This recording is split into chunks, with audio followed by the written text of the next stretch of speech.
Welcome to Mukta series. কেমন আছো সবাই? আশা করছি সবাই অনেক ভালো আছো। আজকে আমি তোমাদের জন্য যে ড্রামাটি নিয়ে এসেছি তার নাম হলো এ স্প্লেন্ডিড ম্যাচ। তো চলো শুরু করছি। ড্রামার শুরুতেই আমাদেরকে তংজো শহরে জি ম্যানশন দেখানো হয়। ঝাও নামের একটি মেয়ে ঘরের ভেতরে কথা শুনছিল, যেখানে তার মামাতো ভাই ইয়াওকে তার বাবা বলছিল, তোমরা আমার মেয়ের কামিং অফ এজ অনুষ্ঠান করতে চাও, ঠিক আছে, তবে আমি তোমাদেরকে বলে দিচ্ছি আমি কিন্তু 1 টাকাও খরচ করতে পারবো না। এমনকি আমি যে উপহারটা নিয়ে আসবো সেটাও তোমরাই আমাকে এখান থেকে দেবে। ঝাও এতে প্রচণ্ড রেগে যায়। ওই সময় একজন লোক একটা ল্যাম্প নিয়ে আসছিল। ঝাও তার হাত থেকে ল্যাম্পটা নিয়ে একটা ঘরে যায়, যেখানে তার নানু অনেক উপহার রেখে দিয়েছিল, যেগুলো মূলত সে তার বাবাকে দিতে চেয়েছিল, যাতে তার বাবা এগুলো নিয়ে ঝাওয়ের কামিং অফ এজ অনুষ্ঠানে আসে। তবে বর্তমানে ঝাও সেগুলো সব পুড়িয়ে ফেলে। সে কল্পনা করে 6 বছর বয়সের সময় সে তার বাবার বাড়িতে গিয়েছিল। গেটের সামনে থেকেই তার বাবা তাকে বের করে দিতে বলে, এমনকি একজন দাসী তাকে ধরে মারেও। বর্তমানে সে আমাদেরকে বলতে থাকে, এখন থেকে আমি আর কারো ভালোবাসার আশা করব না। যে আমাকে ভালোবাসবে আমি শুধুমাত্র তাকেই ভালোবাসবো। কালো পোশাক পরা ওই লোকটা এই দৃশ্য দেখছিল। এটাই হলো আমাদের এই ড্রামার মেইন মেল লিড, যার নাম ইয়ান। এখানে সিন কাট হয়ে যায়। পরদিন সকালে ঝাও তার নানুকে বলছিল, আমি বলি কি এই অনুষ্ঠান করার কোনো প্রয়োজন নেই, শুধু শুধু টাকা খরচ করে কী লাভ। তার নানু বলে, অনুষ্ঠান তো করতেই হবে, মানুষকে দেখাতে হবে না আমার নাতি কেমন। ঝাওয়ের মামাতো ভাই ইয়াও বলে, দাদি, এলাকার মানুষ অলরেডি জানে যে ও কেমন মেয়ে। এই কথা শুনে ঝাও তার গলা চেপে ধরে। তখন তার দাদি বলে, তোমাদের দুজনের সম্পর্ক তো ভালোই চলছে, তাহলে ঝাওকে দূরে পাঠানোর কি দরকার? ও তো সারা জীবন আমাদের বাড়িতেই থাকতে পারে। এই কথা শুনে ঝাও বলে, তার দরকার নেই নানু, আপনি অনুষ্ঠান করুন, আমার কোনো অসুবিধা নেই। ইয়াও বলে, সেটাই তো দাদি, মানুষকে জানানো উচিত আমাদের ঝাও কত ভালো একটা মেয়ে। তার দাদি বলে, বুঝেছি, তোমরা যে আসলে আমার প্রস্তাবে রাজি নাও সেটা আমি জানি। এরপর এরা দুজন বাইরে চলে আসে। তখনই তারা সামনে ইয়ানকে দেখতে পায়। দুজনেই ইয়ানকে সম্মান জানায়। ইয়াও ঝাওয়ের হাত ধরে তাকে বাইরে নিয়ে আসে। সে বলে, তুমি কিন্তু ওনার সামনে একদমই বেয়াদবি করবে না, তুমি ওনাকে চেনো না, উনি ভীষণ রাগী আর রুথলেস একজন লোক। এখন বর্তমানে সে ট্যাক্সের একটা কেস নিয়ে এই শহরে এসেছে। আমাদের ফ্যামিলি যেহেতু এই শহরের ধনী ফ্যামিলিদের মধ্যে পড়ে, তাই নানুর সঙ্গে সে কথা বলতে এসেছে, তুমি ওনার থেকে দূরে থাকবে। এই বলে সে চলে যায়। তখন ঝাও শুনতে পায় দুজন দাসী বলছে, ঝাওয়ের বাবা মা জন্মের সময় তাকে এই বাড়িতে রেখে গেছে, এখন পর্যন্ত নেয়নি, এমনকি তার কামিং অফ এজ অনুষ্ঠান পর্যন্ত এখানে হবে। ঝাও এগুলো শুনে তার দাসী চিংপুকে বলে, আমি বাড়ির পেছন দিকে যাচ্ছি, তুমি এসো না। এরপর দেখা যায় সে একটা নৌকা নিয়ে ছোট একটা খাল দিয়ে যাচ্ছিল। তার মন ভীষণ খারাপ ছিল, কারণ তার বাবা মা জন্মের পরপরই তাকে তার নানু বাড়িতে রেখে গেছে, এখন পর্যন্ত তারা তাকে নিতে আসেনি। একটু পর আমরা একজন লোককে দেখতে পাই, যেও সরকারি ট্যাক্স নিয়ে কাজ করছে। মূলত এটা হলো রাজকুমার লিয়ানের ছেলে। রাজকুমার লিয়ান হলো বর্তমান যে মহারাজ, তার ছোট ভাই। রাজকুমার লিয়ানের ছেলে বলে, ইয়ান, আমি সবকিছু রেডি করে ফেলেছি, শুধুমাত্র আমার তোমার সাইনের প্রয়োজন। ইয়ান বলে, আর যদি আমি সাইন না করি? সে বলে, তাহলে তো তুমি বাঁচতে পারবে না। কিন্তু তখন দেখা যায় ইয়ানের লোকেরা তাদের ওপর অ্যাটাক করে দিয়েছে। ওই সময় বৃষ্টি পড়তে শুরু করে। ঝাও এখনো নৌকায় ছিল, আর দেখা যায় সে আসলে ঘুমিয়ে পড়েছে। বাইরের শব্দে তার ঘুম ভেঙে যায়। সে তখন বাইরে বেরিয়ে আসে, আর আমরা দেখতে পাই ইয়ান রাজকুমার লিয়ানের ছেলেকে নিজের হাতে মেরে ফেলেছে। ইয়ান সামনে তাকালে দেখতে পায় ঝাও তাকে দেখে ফেলেছে। এবার ভয়ে সে পানিতে পড়ে যায়। যেহেতু সে সাঁতার জানে না, তাই সে তলিয়ে যাচ্ছিল। তখনই কেউ একজন এসে তার হাত ধরে ফেলে। এখানে সিন কাট হয়ে যায়। এরপর ঝাওয়ের জ্ঞান ফিরলে সে ইয়াওকে বলে, ভাইয়া, তুমি কি আমাকে বাঁচিয়েছো? ইয়াও বলে, না, তোমাকে বাঁচিয়েছে চ্যান পরিবারের ছোট ছেলে চিং। এরপর ঝাওয়ের নানু সেখানে আসে। চিং তাকে সম্মান জানিয়ে সেখান থেকে চলে যায়। ইয়াও বলে, আমার কেন যেন সন্দেহ লাগছে, উনি ঝাওকে বাঁচিয়েছে মানে সে তাকে পানি থেকে উদ্ধার করেছে, অথচ তার একটা চুল পর্যন্ত ভিজা নেই, এটা কি করে হতে পারে? তার দাদি বলে, যেহেতু তারা চাইছে আমরা যেন এটাই মানি যে চিং ঝাওকে বাঁচিয়েছে, তাহলে আমরা এটাই মানব, আর তুমি ঝাওকে এটাই বলবে। এরপর চিং ইয়ানের কাছে যায় আর তাকে কাকা বলে ডাক দেয়। ইয়ান জিজ্ঞেস করে, তারা কি তোমার গল্প বিশ্বাস করেছে?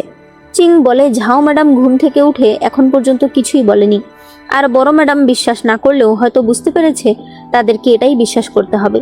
ইয়ান বলে, আগামীকাল তুমি তার জন্য কিছু ওয়াইন নিয়ে যাবে, আর মনে রাখবে তুমি তাকে বাঁচিয়েছো। এদিকে ঝাও তার দাসী চিংপুকে বলে, তাদের অনেক দামি ইঙ্কস্টোনটা নিয়ে আসতে, কারণ সেটা সে চিংকে উপহার দিতে চায়। এরপর সে যখন ইঙ্কস্টোনটা নিয়ে যাচ্ছিল তখন সামনেই সে চিংকে দেখতে পায়। চিং তাকে ওয়াইন দেখায় আর সেও ওই ইঙ্কস্টোনটা দেখায়। সে বলে, আপনি যেহেতু স্কলার মানুষ তাই এটা আপনার কাজে আসবে। দুজনেই উপহার ভাগ করে নিয়ে চলে যায়। ঝাও বলতে থাকে, কেমন যেন মনে হচ্ছে উনি আমার দিকে তাকিয়ে কথা বলছে না।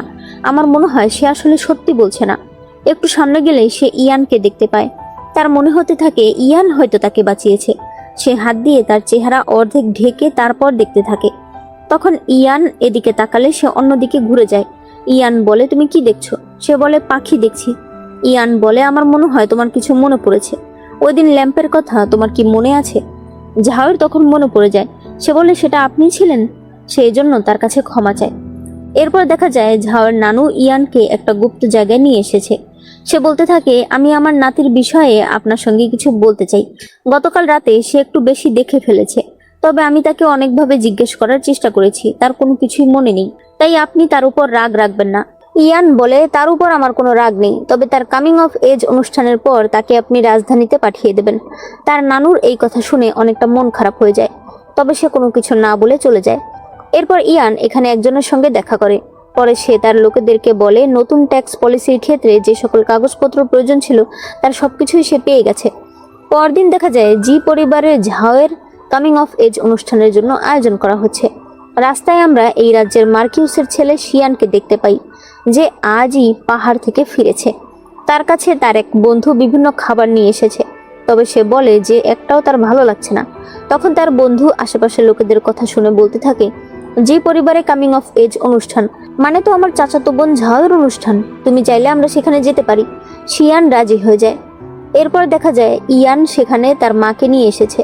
এর মধ্যেই রাজার একজন লোক এসে ইয়ানকে বলে, আপনার জন্য এখন রাজপ্রাসাদ থেকে আদেশনামা এসেছে। একটু পর রাজ আদেশনামা পড়ে শোনানো হয়, যেখানে বলা হয়েছে ইয়ানের প্রমোশন করা হচ্ছে, যেখানে তাকে এখন রাজ্যের প্রধান ব্যবস্থাপক হিসেবে ঘোষণা করা হয়েছে। সবাই এসে তাকে অভিনন্দন জানাতে শুরু করে। ঝাও বলতে থাকে, আমার অনুষ্ঠানে এসে আমার লাইমলাইট কেড়ে নিল, যেটা শিয়ান শুনতে পায় আর তার কাছে এই কথাটা ভালো লাগে। সে যখন বাইরে যাচ্ছিল তখন ইয়ান আবার তাকে দেখে চিনতে পারে। এরপর ঝাও ভীষণ রাগ দেখাচ্ছিল। সে বলতে থাকে, ইচ্ছে করে ইয়ান এই কাজটা করলো, সে আমার অনুষ্ঠানটাই বেছে নিল নিজের পরিচয় বাড়ানোর জন্য। তখনই এক দাসী এসে বলে, ঝাওয়ের বাবা এসেছে, তার মাকে নিয়ে আসেনি, বরং নিজের আরেকজন কনকিউবাইন নিয়ে এসেছে। ঝাও রেগে সেখানে গিয়ে সেই কনকিউবাইনকে দেখতে থাকে। সে শুনতে পায় তার বাবা ভেতরে তার নানুকে বলছে, আমি আমার মেয়েকে ফিরিয়ে নিয়ে যেতে এসেছি, সে আমার মেয়ে, তাই আমার বাড়িতেই থাকবে। ঝাওয়ের নানু বলতে থাকে, এখন তোমার মনে পড়েছে সে তোমার মেয়ে? তুমি কি ভেবেছো আমি এতটাই বোকা? তোমার এখন রাজ দরবারে প্রমোশন হতে চলেছে। তোমার মেয়ে বাড়ির বাইরে আছে, এটা শুনতে পেলে মানুষ তোমাকে খারাপ বলবে, তাই তুমি তোমার মেয়েকে নিতে এসেছো। ঝাও ভেতরে যেতে চায়, তবে ইয়াও আটকায়। ঝাও বাইরে আসলে ইয়ানকে দেখতে পায়, যে অনেকজন লোকের সঙ্গে আলাদা কথা বলতে যাচ্ছে। ঝাও তখন চিংপুর কানে কিছু একটা বললে চিংপু ওই ঘরে জানালাটা খুলে দেয়। এদিকে ঝাওয়ের সামনে তার বাবা পড়ে। ঝাও বলে, আপনার সাহস কি করে হলো এখানে আসার? তার বাবা তখন রেগে যায়। ঝাও বলে, ওই সময় মানুষের কথায় আপনি বলেছিলেন আমি আপনার দুর্ভাগ্য বয়ে আনবো, তাই আমাকে আমার নানু বাড়িতে পাঠিয়ে দিয়েছিলেন। এখন আবার আমাকে নিয়ে যেতে চাইছেন, আপনার কি একটু লজ্জা শরম নেই? তার বাবা তাকে মারতে গেলে সে বলে, হ্যাঁ, আমার গায়ে হাত তুলুন, দেখুন প্রধান ব্যবস্থাপক দেখছে, আমিও দেখতে চাই আপনার প্রমোশন কিভাবে হয়। এটা দেখে তার বাবা ভয় পেয়ে যায়। সে এরপর সেখান থেকে চলে যায়। ঝাও তখন সেখান থেকে চলে যায়। ইয়ান চিংপুকে বলে, তোমার ম্যাডামকে বলে দিও আমি তার অনুষ্ঠানের লাইমলাইট কেড়ে নিয়েছি, এখন সে আমাকে ব্যবহার করেছে, তাই আমরা সমান সমান। এরপর ঝাও বাইরে আসলে শিয়ান সামনে দাঁড়ায়। ঝাও তাকে ইগনোর করে চলে যেতে চাইলে শিয়ান বলে, তোমার মধ্যে কি একটুও ভদ্রতা নেই? তুমি জানো আমি কে? ঝাও বলে, আমি প্রধান ব্যবস্থাপককেই ভয় পাই না, তাহলে তুমি কে? এরপর দেখা যায় কামিং অফ এজ অনুষ্ঠান শুরু হয়েছে। অনেক ঘটা করে ঝাওয়ের অনুষ্ঠান কমপ্লিট হয়। প্রথমে তাকে হেয়ারপিন পরানো হয়, এরপর তাকে নতুন পোশাক পরানো হয়। এখন থেকে সে আর বাচ্চাদের মধ্যে আসে না, এখন থেকে সে একজন প্রাপ্তবয়স্ক মেয়ে। এরপর ঝাওকে তার বাবাকে সম্মান জানাতে হবে, তার একদমই ইচ্ছা করছিল না, তবে এত মানুষ রয়েছে তাই বাধ্য হয়ে তার বাবাকে সম্মান জানাতেই হয়। কিন্তু তখন তার সৎমা বলে, আমি তো ভুলে গেছি, তোমার মা আমাকে দিয়ে একটা উপহার পাঠিয়েছে। সবাই এতে ভীষণ অবাক হয়ে যায়, কারণ উপহার নিতে হলে তো তাকেও তার সৎমাকে হাঁটু গেড়ে বসে সম্মান জানাতে হবে, যেটা আসলে নিয়মের বাইরে। ঝাও বলে, আপনারা সবাই অনেক ভালো মানুষ। মনে হচ্ছে আমার বাবা মা আর আপনি তিনজনে ভালোই আছেন। আপনাদের তিনজনের ভালোবাসা খুবই গভীর। এই কথা যদি বাইরে যায় তাহলে মানুষ আমাদেরকে খুব সম্মান করবে। এই কথা শুনে শিয়ান হেসে ফেলে। সে বলে, তুমি তো খুব সুন্দর কথা বলো, তোমাকে পুরস্কার দিতেই হবে। তবে তখন ঝাওয়ের বাবা রেগে যায়। সে বলে, তুমি কে? এখানে কথা বলার তোমার কি যোগ্যতা আছে? ঝাও বলে, আপনার কি একটুও ডর ভয় নেই? উনি মার্কিউসের ছেলে। ঝাওয়ের বাবা এটা শুনে বিশ্বাস করে না। ইয়ান বলে, উনি সত্যিই মার্কিউসের ছেলে। শিয়ান বলে, তার মানে আপনি আমাকে চিনতে পেরেছেন? তাহলে কিছু বললেন না কেন? ইয়ান বলে, আমি ভেবেছি হয়তো আপনি কোনো কারণে নিজের পরিচয় লুকিয়ে এখানে এসেছেন, তাই আমি আপনাকে বিরক্ত করিনি। এখন সবাই তাকে সম্মান জানায়। ঝাওয়ের বাবা তখন তার কাছে ক্ষমা চাইতে থাকে। সে ঝাওকে বলে, এটা একটা ভুল বোঝাবুঝি। ঝাও বলে, তাই নাকি? আপনি এই পর্যন্ত কি কি করেছেন আমি সবাইকে বলে দিই, এরপর তারাই ডিসাইড করুক কোনটা ভুল বোঝাবুঝি। তার বাবা তখন রেগে যায়, তবে কিছুই বলতে পারে না। এরপর যখন সবাই খাবার খাচ্ছিল তখন ইয়ানের কাছে একটা খবর আসলে সে তাড়াতাড়ি সেখান থেকে বেরিয়ে যায়। ঝাওয়ের নানু এসে শিয়ানকে বলে, আমি ঠিক করে আপনার আপ্যায়ন করতে পারছি না, এজন্য আমাকে ক্ষমা করবেন। ঝাও তাকে ইয়াং মাস্টার বললে সে বলে, তোমার এটা বলার প্রয়োজন নেই, তুমি সম্পর্কে আমার বড় বোনের ভাসুরের মেয়ে, তার মানে আমি তোমার মামা। ঝাওয়ের চাচাতো ভাই কিছু বলতে চায় যে আমরা তো প্রায় এক বয়সী, তবে শিয়ানের ভয়ে কিছু বলতে পারে না। ঝাও বলে, মামা, যেহেতু আপনি আমার বড়, তাহলে আজ তো আপনার আমাকে কিছু উপহার দেওয়া উচিত। শিয়ান তখন হাতে একটা চাকু নিলে সামনে ইয়াও দাঁড়ায়। শিয়ান বলে, এত ভয় পাওয়ার কি আছে, এই চাকুটা সবসময় আমি নিজের কাছে রাখি, আজ ওকে উপহার দিয়ে দিলাম। তবে এটা তুমি সাবধানে রেখো, কারণ এটাতে কিন্তু সবসময় বিষ লাগানো থাকে। রাতের বেলা ইয়ান আর ঝাওয়ের নানু কথা বলছিল। ইয়ান বলে, এই নিয়ে 3বার অ্যাটাক হলো। নানু বলে, যদি বিষ ধরা হয় তাহলে এই নিয়ে 4বার। আমি কয়দিন পরেই ঝাওকে তার বাবার বাড়িতে পাঠিয়ে দেব, কারণ এখানে থাকা এখন তার জন্য নিরাপদ নয়। তখনই ইয়ানের কাছে তার মাস্টারের কাছ থেকে একটা চিঠি আসে, তাই সে তার লোকজন সহ রাজধানীতে ফিরে আসে। এরপর সে তার মাস্টার ফুহাইয়ের সঙ্গে কথা বলছিল। অন্যদিকে আমরা শুনতে পাই মহারাজের এক ভাই, যার নাম লিয়ান, যার ছেলেকেই আমরা আগে দেখেছিলাম, সে মহারাজকে বলছিল ট্যাক্সের নতুন আইনে অনেক অসুবিধাও হবে। অন্যদিকে ইয়ান তার মাস্টারকে বলছিল, রাজকুমার লিয়ানের হয়তো প্রমাণ নেই, তবে মনে মনে হয়তো সে নিশ্চয়ই আন্দাজ করেছে আমি তার ছেলেকে মেরেছি। ফুহাই বলে, তাতে তোমার কি চিন্তা, তার কাছে কোনো প্রমাণ নেই। আরেকটা কথা তোমাকে বলা হয়নি, যারা আজ প্রোটেস্ট করতে গেছে তাদের মধ্যে কিন্তু তোমার পুরনো বন্ধু ফ্যাংমিন রয়েছে। ইয়ানের এতে খুব খারাপ লাগে। দেখা যায় ফ্যাংমিং মহারাজকে বলছে নতুন ট্যাক্স নীতিতে রাজ্যের সেনাদের অনেক ক্ষতি হবে। সে বিভিন্ন সেনা ক্যাম্পের কথা বলে যারা রাজার নিয়মের কারণে অনেক কষ্ট করেছে। রাজা নিজের অপমান সহ্য করতে পারে না, সে এখনই তাকে অ্যারেস্ট করতে বলে আর এই নতুন নিয়ম কার্যকর করতে বলে। অন্যদিকে ঝাও তার নানুকে বলছিল, আমি ওই বাড়িতে কিছুতেই ফিরে যাব না। 6 বছর বয়সের সময় আমি একবার সেখানে গিয়েছিলাম, তারা আমাকে বাড়ির ভিতরে ঢুকতেই দেয়নি। তার নানু বলে, আমি জানি, তবে তারপরও তোমাকে সেখানে যেতে হবে, কারণ সেখানে তোমার মা রয়েছে, সে অসুস্থ। মেয়ে হিসেবে তোমার এখন তার কাছে যাওয়া উচিত। রাতের বেলা ঝাও বসেছিল। চিঙ্কু বলে, ম্যাডাম, আপনি যদি একদমই যেতে না চান তাহলে আমরা বড় ম্যাডামের সঙ্গে আবার কথা বলি। ঝাও বলে, কোনো লাভ নেই, কেন যেন মনে হচ্ছে নানু আমাকে যেতে দিতে চায় না, তবে তার কাছে কোনো উপায় নেই, হয়তো এর সঙ্গে ওই ইয়ান জড়িয়ে আছে। সমস্যা নেই, গেলে না হয় গেলাম, আমি ওনাদের ভয় পাই নাকি। এরপর পরদিন সে যখন চলে যাচ্ছিল তখন তার নানু তাকে সাবধানে থাকতে বলে। সে বলে, নানু, আপনি চিন্তা করবেন না, আমার যে রাগ তাতে আমাকে কেউ বুলি করতে পারবে না। পরে সে গাড়িতে উঠে যায়, কিন্তু কিছু দূর গিয়েই সে গাড়ি থামিয়ে দৌড়ে চলে আসে। সে মাটিতে বসে কান্না করে তার নানুকে সম্মান জানাতে শুরু করে। তার নানু তাকে জড়িয়ে ধরে। ঝাও বলতে থাকে, আমার তোমাকে ছেড়ে যেতে অনেক কষ্ট হচ্ছে। তার নানু বলে, আমারও তো হচ্ছে, তুমি সাবধানে থাকবে। এরপর দেখা যায় ঝাও তার দাসীকে নিয়ে মেইন রাস্তা দিয়ে না গিয়ে জঙ্গলের রাস্তা দিয়ে যাচ্ছে। আসলে সে একটু ফ্রেশ হাওয়া নেওয়ার জন্য আলাদা এসেছে। ওই রাস্তায় শিয়ান ছিল, ঝাওয়ের চাচাতো ভাই। ঝাওয়ের গাড়ি দেখে চিনতে পারে। সে বলে, তারাও কি রাজধানীতে যাচ্ছে নাকি? শিয়ান তখন হাতে একটা ক্রসবো তুলে নেয়। ঝাও এটা দেখে দাসীকে বলে, মনে করো কিছু দেখোনি, গাড়ি চালাতে শুরু করো। তবে এতে শিয়ান অনেক ইন্টারেস্ট ফিল করে, আর সে বাইরে এসে ঘোড়ার সামনে একটা তীর মারে। এতে ঘোড়া অনেক জোরে দৌড়াতে শুরু করে। ঝাও তাড়াতাড়ি ঘোড়ার পিঠে চড়ে নিজের কাছে থাকা চাকু দিয়ে ঘোড়াটাকে মেরে ফেলে। একটু পর ঝাওয়ের লোকেরা সেখানে আসে। শিয়ান ঝাওকে ডাক দিলে সে বলে, তুমি চুপ করো, তোমার কারণেই আমার ঘোড়াটার এই অবস্থা। শিয়ান বলে, তুমি আমার সঙ্গে এভাবে কথা বলছো? সে বলে, হ্যাঁ বলছি। তুমি শুধু শুধু এরকম কেন করতে গেলে? শিয়ানের একজন লোক ঘোড়ার পেটের ভেতর থেকে একটা জিনিস পায়। সে বলে, ঘোড়ার পেটে এটাই করে কিছু ওষুধ দেওয়া হয়েছে। আমার জানা মতে এটা দেওয়ার আধা ঘন্টা পরেই ঘোড়া একদম কন্ট্রোলের বাইরে চলে যায়। ঝাউয়ের লোক বলে, বাড়ি থেকে আধা ঘন্টার সামনে তো পাহাড়ের খাদ রয়েছে। শিয়ান বলে, এখন তুমি ভেবে দেখো তুমি আসলে কাকে রাগিয়েছো যে সে তোমাকে এইভাবে মারতে চাইছে। ঝাউয়ের ওই লোক বলে, বর্তমানে ল্যান্ড ইকুয়ালাইজেশন পলিসি নিয়ে অনেক বেশি ঝামেলা হচ্ছে, তাই তো বড় ম্যাডাম আপনাকে বাড়ি পাঠিয়ে দিতে চাইছে। ঝাও বলে, তাহলে তো নানুরও বিপদ রয়েছে, আমি তাহলে যাব না। শিয়ান বলে, বেশি বড় সাজার চেষ্টা করো না, তারা তোমাকে দূরে পাঠিয়ে দিচ্ছে এবং এরপর কি করবে তারা সেই প্ল্যানও করে রেখেছে, কিন্তু তুমি গেলে এখন সব নষ্ট হয়ে যাবে। এরপর আমাদেরকে রাজধানীর ঝু ম্যানশন দেখানো হয়। এটাই মূলত ঝাওয়ের বাবার বাড়ি।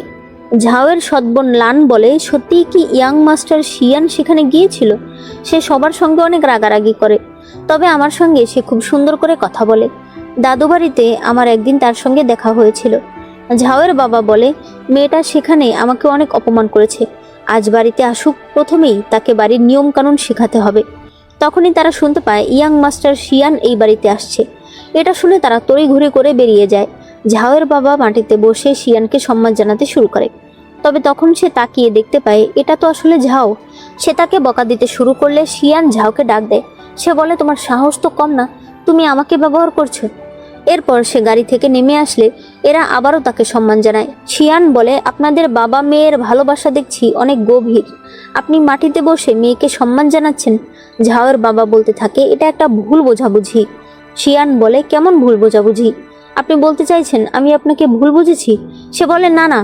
শিয়ান বলে, আপনি অনেক ভালো একটা মেয়ের জন্ম দিয়েছেন, সে আমাকেও ব্যবহার করছে। ঝাওয়ের বাবা বলে, আমার মেয়ে ছোটবেলা থেকে আমার সঙ্গে থাকেনি, তাই নিয়মকানুন বোঝে না।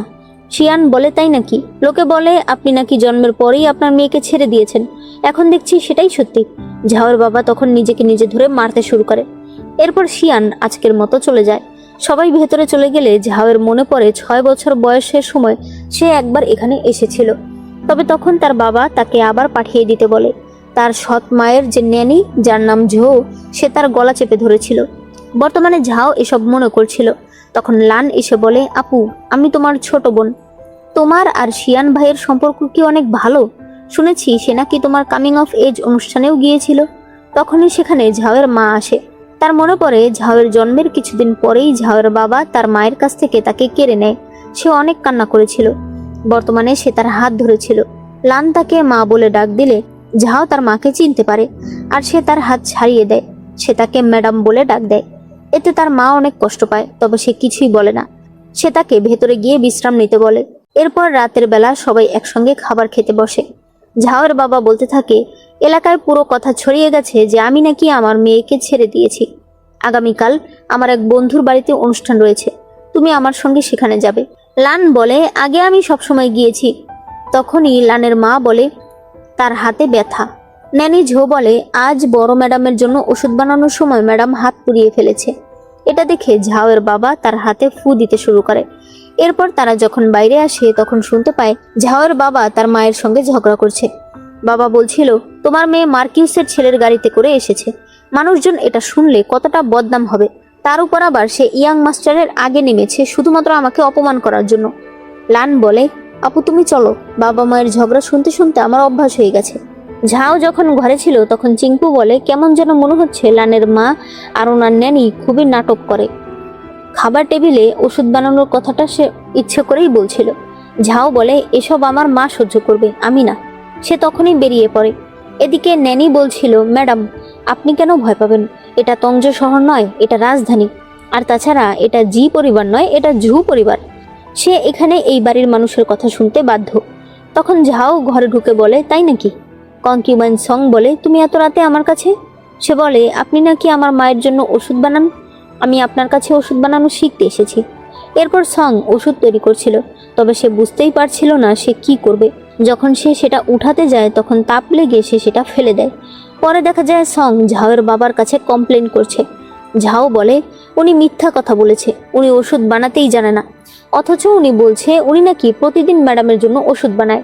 সং ঝাওয়ের মাকে বলে, আমি কি ধরনের মানুষ আপনি তো জানেনই, ঝাওয়ের মা বলে, ঝাও আজকেই বাড়িতে এসেছে, অনেক কিছুই ও জানে না।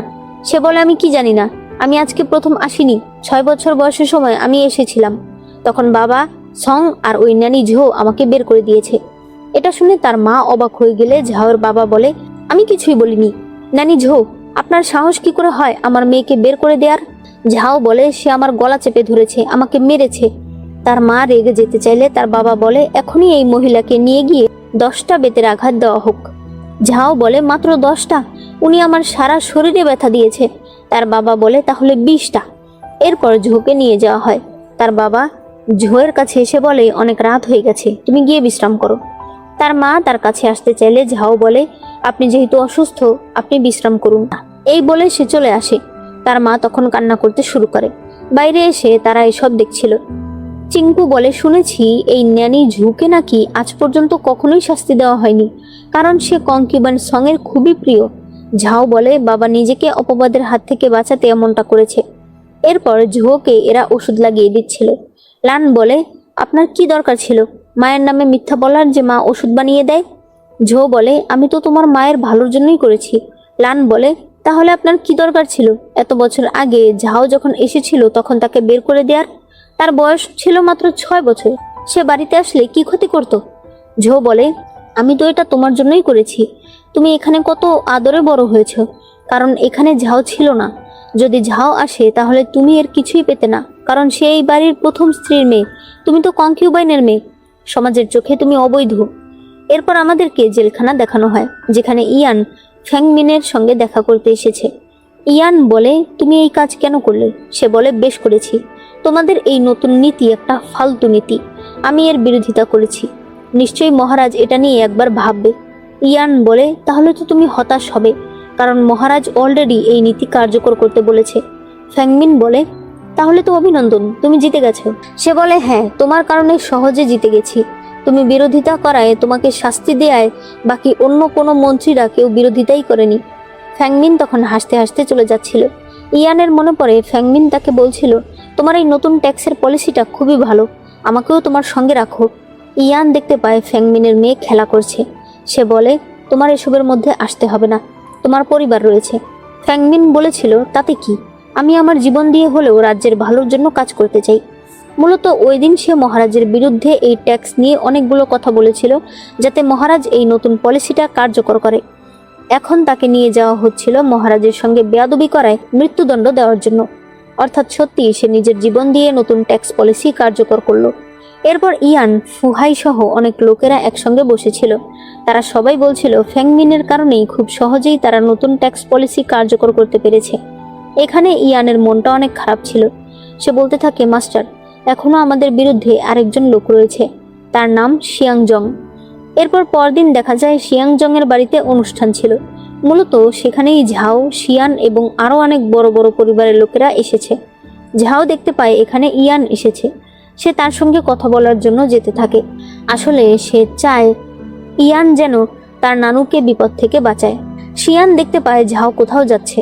ইয়ান শিয়াংজংকে বলে, আজ আমি আপনার কাছে একটা আবদার নিয়ে এসেছি, আমি চাই আপনি আপনার মিনিস্টারের পদ ছেড়ে দিন।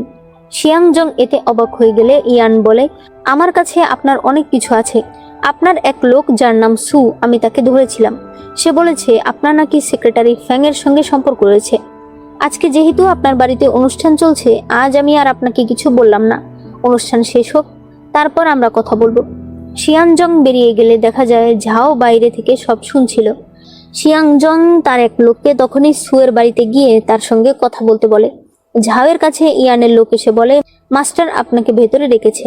ঝাও সেখানে গিয়ে বলে, আমি আসলে আপনার সঙ্গে কথা বলতে চেয়েছিলাম যে আমার নানুর ওপরে কি এখনো কোনো বিপদ রয়েছে, এই কেসের সঙ্গে কি আমার নানু জড়িয়ে যাবে? ইয়ান বলে, আপাতত তোমার নানু একদম সেফ রয়েছে। ঝাও বলে, এই পলিসি নিয়ে আর কতদিন কাজ করতে হবে? না মানে আমার নানুর তো অনেক বয়স হয়েছে। ইয়ান বলে, এই কথা জিজ্ঞেস করার তুমি সাহস পাও কোথায়? তুমি জানো এটা একটা রাজ্যের আইনের কথা। ঝাও তখন তার কাছে ক্ষমা চাইতে শুরু করে। ইয়ান বলে, তুমি কিসের ভয় পাচ্ছ? ঝাও বলে, আমিও তাহলে নানুর কাছে যাই, আমি ওনাকে দেখে রাখবো। ইয়ান বলে, প্রত্যেক মানুষের একটা দুর্বলতা রয়েছে, তোমার নানুর দুর্বলতা হলে তুমি, তাই তোমাকে এসব থেকে দূরে থাকতেই হবে। এই নতুন পলিসি অনেক ইম্পর্ট্যান্ট এবং ডেঞ্জারাস, তবে তোমাকে মনে রাখতে হবে এতে আমাদেরকে সফল হতেই হবে। তখনই শিয়ান সেখানে আসে। সে ইয়ানকে বলে, অনুষ্ঠান হচ্ছে সামনে, আপনি পেছনের ঘরে কি করছেন? ইয়ান বলে, আপনি কি বলতে চাইছেন? আমি কিন্তু কোনো কাপুরুষ নই। সে বলে, তা তো আপনার ব্যবহারেই বোঝা যাচ্ছে। আপনার মাস্টার ফুহাই, যে কিনা এই রাজ্যের উপদেষ্টা, সে আর শিয়ান জং একজন আরেকজনের শত্রু। তাহলে আপনি আজ তার জন্মদিনে কেন এসেছেন? নিশ্চয়ই কোনো ভালো মতলব নিয়ে আসেননি। ইয়ান কিছুই বলতে পারে না। ঝাও তাদের দুজনকে সম্মান জানিয়ে বাইরে বেরিয়ে আসে। তখন শিয়ানও বাইরে আসে।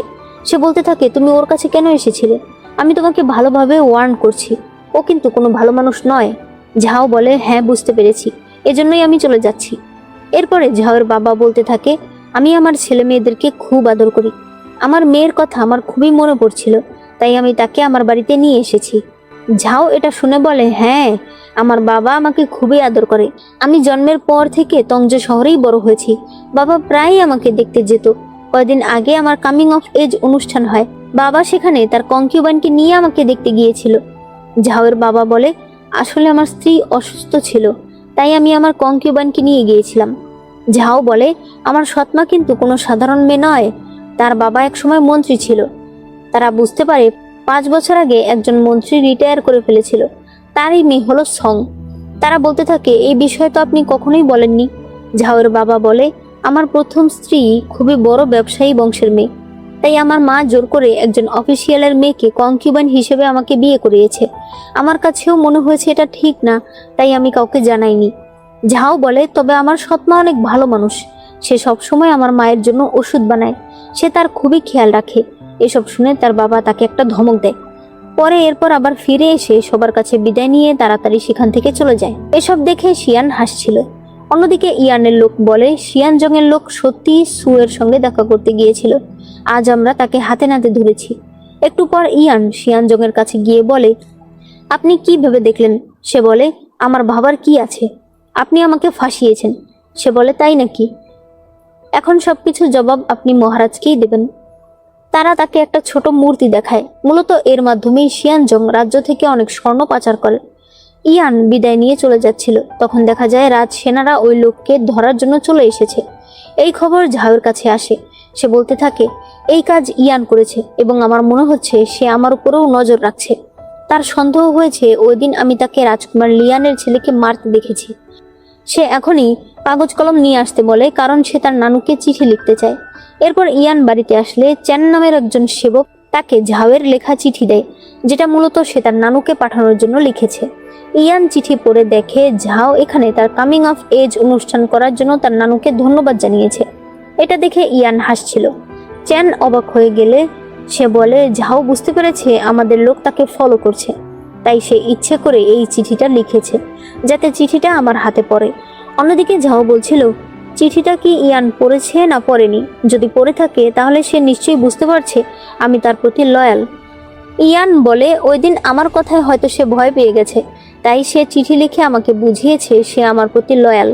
আমাকে সে যাই করতে দেখেছে না কেন এই কথা সে কাউকেই বলবে না। তারা বুঝতে পারে ঝাও সত্যিই অনেক চালাক। এদিকে ঝাওয়ের বাবা সঙ্গের সঙ্গে আলাপ করছিল যে ঝাওকে তারা বিয়ে দিয়ে দেবে। শিউ নামের একটা ছেলে রয়েছে যার বাবা বর্তমানে একজন মন্ত্রী। শিউ নিশ্চয়ই পরীক্ষায় ভালো রেজাল্ট করবে, তখন সেই হয়ে যাবে ভবিষ্যতের মিনিস্টার অফ রেভিনিউ। সং বলে, ঝাওয়ের মা বেঁচে আছে, তাহলে শুধু শুধু আমি কেন এর মাঝখানে যাব? তখন ঝুয়ো তাকে ধাক্কা দেয়। এরপর সে তাকে বাইরে নিয়ে এসে বলে, আপনি কেন এই বিয়েতে রাজি হচ্ছেন না? সং বলে, আপনি শুনলেন না, সে নাকি পরবর্তীতে মিনিস্টার অফ রেভিনিউ হবে। এত ভালো একটা সম্বন্ধ, এটা তো আমার মেয়ের জন্য হওয়া উচিত। ঝো বলে, আমি ওই লোককে চিনি, সে কোনো ভালো মানুষ নয়, বাইরে তার অনেকগুলো দাসীর সঙ্গে সম্পর্ক রয়েছে। সং বলে, এরকম খারাপ ছেলের সঙ্গে ঝাওয়ের বিয়ে দেওয়া কি ঠিক হবে? ঝো বলে, কেন হবে না? সে এসেই আপনাকে বুলি করতে শুরু করেছে, আপনি কেন তার জন্য মন খারাপ করছেন? এটা তো আপনার সুযোগ তাকে শায়েস্তা করার। পরদিন সকালে লান এসে ঝাওকে বলে, আজ সকালেই তোমার জন্য একজন বিয়ের প্রস্তাব নিয়ে এসেছে। এরপর দেখা যায় সং সবাইকে বলছে ঘটক মহিলা বলেছে ছেলের পরিবার অনেক নামি দামি পরিবার। ঝাওয়ের মা জিজ্ঞেস করে, ছেলে কেমন? ঝাওয়ের বাবা বলে, ভালোই হবে, সে পরীক্ষার প্রস্তুতি নিচ্ছে, সারাদিন পড়ালেখা করছে, কতটাই বা খারাপ হবে? ঝাও বলে, এই বিষয়ে নানু কি জানে? তার মা বলে, আমি মাত্র শুনলাম, তোমার নানুকে এখনো জানাইনি। তার বাবা বলে, ওনাকে শুধু জানিয়ে দেব, ওনার সিদ্ধান্ত নেওয়ার তো কোনো প্রয়োজন নেই। ঝাও এতে রেগে যায়। সে বলে, আমি বড় হয়েছি নানুর কাছে, নানু যদি এই বিয়েতে রাজি না হয় তাহলে আমিও রাজি না। এই বলে সে চলে যায়। ঝাওয়ের বাবা বলতে থাকে, দেখো তুমি কত ভালো একটা মেয়ের জন্ম দিয়েছ। ঝাওয়ের মা বলে, আমার মনে হয় ও ঠিক বলেছে, এই বিষয়ে এত তাড়াহুড়া করা ঠিক না। এরপর লান বলে, কি হয়েছে, তুমি তো এখনো ছেলেটাকে দেখোইনি, তাহলে আগেই কেন না করে দিচ্ছ? ঝাও বলে, আমি এখনই বিয়ে করতে চাইছি না। তখনই তারা শুনতে পায় বাইরে ঝো এসে বলছে, বড় মাস্টার বলেছে ঝাও ম্যাডাম এখন থেকে ঘরেই থাকবে। চিংপু এতে অনেক রেগে যায়, তবে লান তাদেরকে টেনে ঘরে নিয়ে আসে। সে বলে, আমার কাছে একটা উপায় আছে। এরপর সে ঝাওকে নিয়ে বাইরে বেরিয়ে আসে। ঝাও বলে, বাবা এই বিষয়ে জানতে পারলে যদি তোমার সঙ্গে রাগারাগি করে। লান বলে, বাবা ছোট থেকে এখন পর্যন্ত কখনোই আমার সঙ্গে রাগারাগি করেনি। এরপর তারা একসঙ্গে একটা জায়গায় আসে। তারা যেখানে বসেছিল তার পাশেই 3টা ছেলে ছিল। এদের মধ্যে একজন ছিল চিং, আরেকজন ছিল সিউ। সিউ বলছিল, চিং দেখো না, আজ তোমাকে দেখার জন্য এখানে কত মেয়ে এসেছে। চিং বলে, এভাবে কেন কথা বলছো? মেয়েরা আমাকে দেখার জন্য আসেনি, এখানে আজ পরীক্ষার রেজাল্ট দেওয়া হবে, তাই তারা দেখতে এসেছে যে কে প্রথম হয়। তোমার এসব কথায় মেয়েদের রেপুটেশন নষ্ট হবে, কারণ এদের মধ্যে আমাদের বোনেরাও আছে। আড়াল থেকে এসব কথা ঝাও শুনতে পায় এবং কথাগুলো তার খুবই ভালো লাগে। এরপর রাজার লোকেরা সেখানে পরীক্ষার রেজাল্ট নিয়ে আসে। একজন লোক সকল রেজাল্ট পড়ে শোনাচ্ছিল। সেখানে শোনা যায় চিংয়ের এক চাচা, যার নাম ওয়েন, সেও পাশ করেছে। চিং এরপর সেখান থেকে উঠে যাওয়ার সময় ঝাওকে দেখতে পায়। চিংয়ের মনে পড়ে কয়েকদিন আগে সে একটা প্রমাণ ইয়ানকে দিয়েছিল, যেখানে এটা প্রমাণিত হয়েছে যে ছোটবেলায় ওয়েন আর তার বড় ভাইয়ের ঝগড়া হয়। রাগের মাথায় সে তার বড় ভাইকে পানিতে ফেলে দেয়। এরপর তার বড় ভাই বাঁচতে চায়, তবে সে তার হাতগুলো সরিয়ে দেয়, যার ফলে সে পানিতে পড়ে মারা যায়। বর্তমানে যারা পাশ করেছে সবার নাম ঠিকমতো উঠছিল, আর মাত্র 2জন বাকি ছিল, তবে তারপরেও চিংয়ের নাম আসে না। তবে এরপর দেখা যায় চিং আসলে প্রথম হয়েছে। তার সেবক সবাইকে ডেকে ডেকে বলছিল যে প্রথম হয়েছে সে এখানে আছে। চিং এরপর সবাইকে সম্মান জানায়। অন্যদিকে এই খবর ইয়ানের কাছে চলে আসে যে তার ভাই ওয়েন আর তার ভাতিজা চিং দুজনেই পাশ করেছে, চিং প্রথম হয়েছে। সে বলতে থাকে, পাশ করলেই তো হতো, প্রথম হওয়ার কি প্রয়োজন ছিল। তখনই সে বুঝতে পারে তার গাড়ি নষ্ট হয়ে গেছে, তাই সে বাইরে চলে আসে। অন্যদিকে ঝাও মিং নামে তার একজন লোককে অনেকগুলো উপহার কিনতে বলে, কারণ সে এগুলো চিংকে পাঠাতে চায়। ওই সময় সে সামনে ইয়ানকে দেখতে পায়। সে দৌড়ে তার কাছে আসে আর বলে, আপনাকে অনেক অভিনন্দন, আপনাদের বাড়ির 2জন ছেলেই পাশ করেছে, আমি অনেকগুলো উপহার রেডি করেছি। ইয়ান বলে, তাহলে তো নিশ্চয়ই তোমার অনেক কষ্ট হচ্ছে। ঝাও এই কথার মানে বুঝতে পারে না। সে দেখতে পায় ইয়ান তার পিঠার দিকে তাকিয়ে আছে। সে তখন বলে, আপনিও তাহলে একটা নিন। তখনই একজন লোক বলে, গাড়ি ঠিক হয়ে গেছে। ইয়ান এরপর একটা পিঠা নিয়ে গাড়িতে উঠে পড়ে। এরপর মিং এসে বলে, মনে হচ্ছে ইয়ান মাস্টার খুশি না।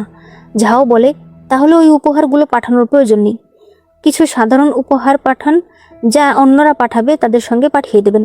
অন্যদিকে বাড়িতে ঝাওয়ের বাবা বলছিল, ওই ছেলেটা পাশ করেনি, শুনেছি বাইরে নাকি সে অলরেডি অনেকগুলো দাসীদের সঙ্গে সময় কাটায়, এরকম একটা ছেলে পাশ করবে কি করে? সং বলে, তাহলে কি ঝাওকে তার সঙ্গে বিয়ে দেয়া ঠিক হবে? ঝাওয়ের বাবা বলে, ছেলে যেমনই হোক, ছেলের বাবার ক্ষমতা অনেক, সে টাকা পয়সা দিয়েই ছেলেকে ভালো চাকরি দিয়ে দিতে পারবে।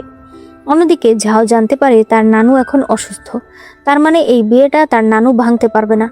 তার মায়ের ক্ষমতা অনেক কম, তাই সেও ভাঙতে পারবে না। ঝাও বলতে থাকে, এখন এই বিয়ে ভাঙার জন্য আমাকে 2জন মানুষ সাহায্য করতে পারে। তখন আমাদেরকে শিয়ানকে দেখানো হয় যে তার সৈনিকের সঙ্গে প্র্যাকটিস করছিল। সে তার সৈনিককে নিজের বানানো একটা যুদ্ধের আর্মর পরিয়েছে, যার ফলে তার গায়ে কোনো কাট লাগে না, অর্থাৎ তার এই আর্মরটা অনেক সুন্দর হয়েছে।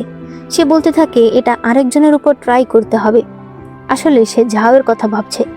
তখনই একজন এসে বলে তার বাবা মানে মার্কিউস বাড়িতে এসেছে। শিয়ান সেখানে গেলে শুনতে পায় তার মা বলছে, এই যুদ্ধের পোশাকটা রেখে দাও, আমাদের ছেলে গায়ে দিতে পারবে। তার বাবা বলে, একটা তলোয়ার তুলতে পারে না, সে নাকি যুদ্ধে যাবে।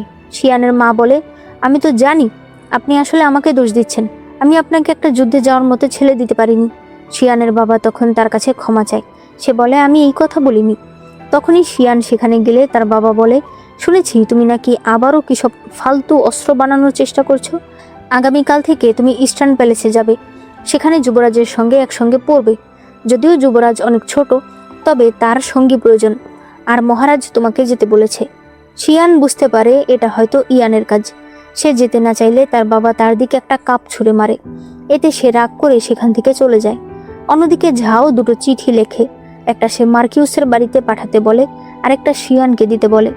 বুঝতেই পারছো, সে জানে মার্কিউসকে পাঠানো চিঠি অবশ্যই মার্কিউসের হাতে যাবে না, বরং আগে ইয়ানের হাতে যাবে। এতে সে এটাও দেখতে চাইছে ইয়ান আসলে তার পেছনে কাকে লাগিয়েছে। এরপর দেখা যায় সত্যিই তাদের বাড়ির একজন সেই চিঠিটা ইয়ানের কাছে নিয়ে গেছে। এদিকে চিঠি দেখে এরা বুঝতে পারে ঝাও হয়তো বুঝে গেছে যে তারা তার উপর লোক লাগিয়েছে, এবং সেই লোকটাকে তাকেও হয়তো সে ধরে ফেলেছে।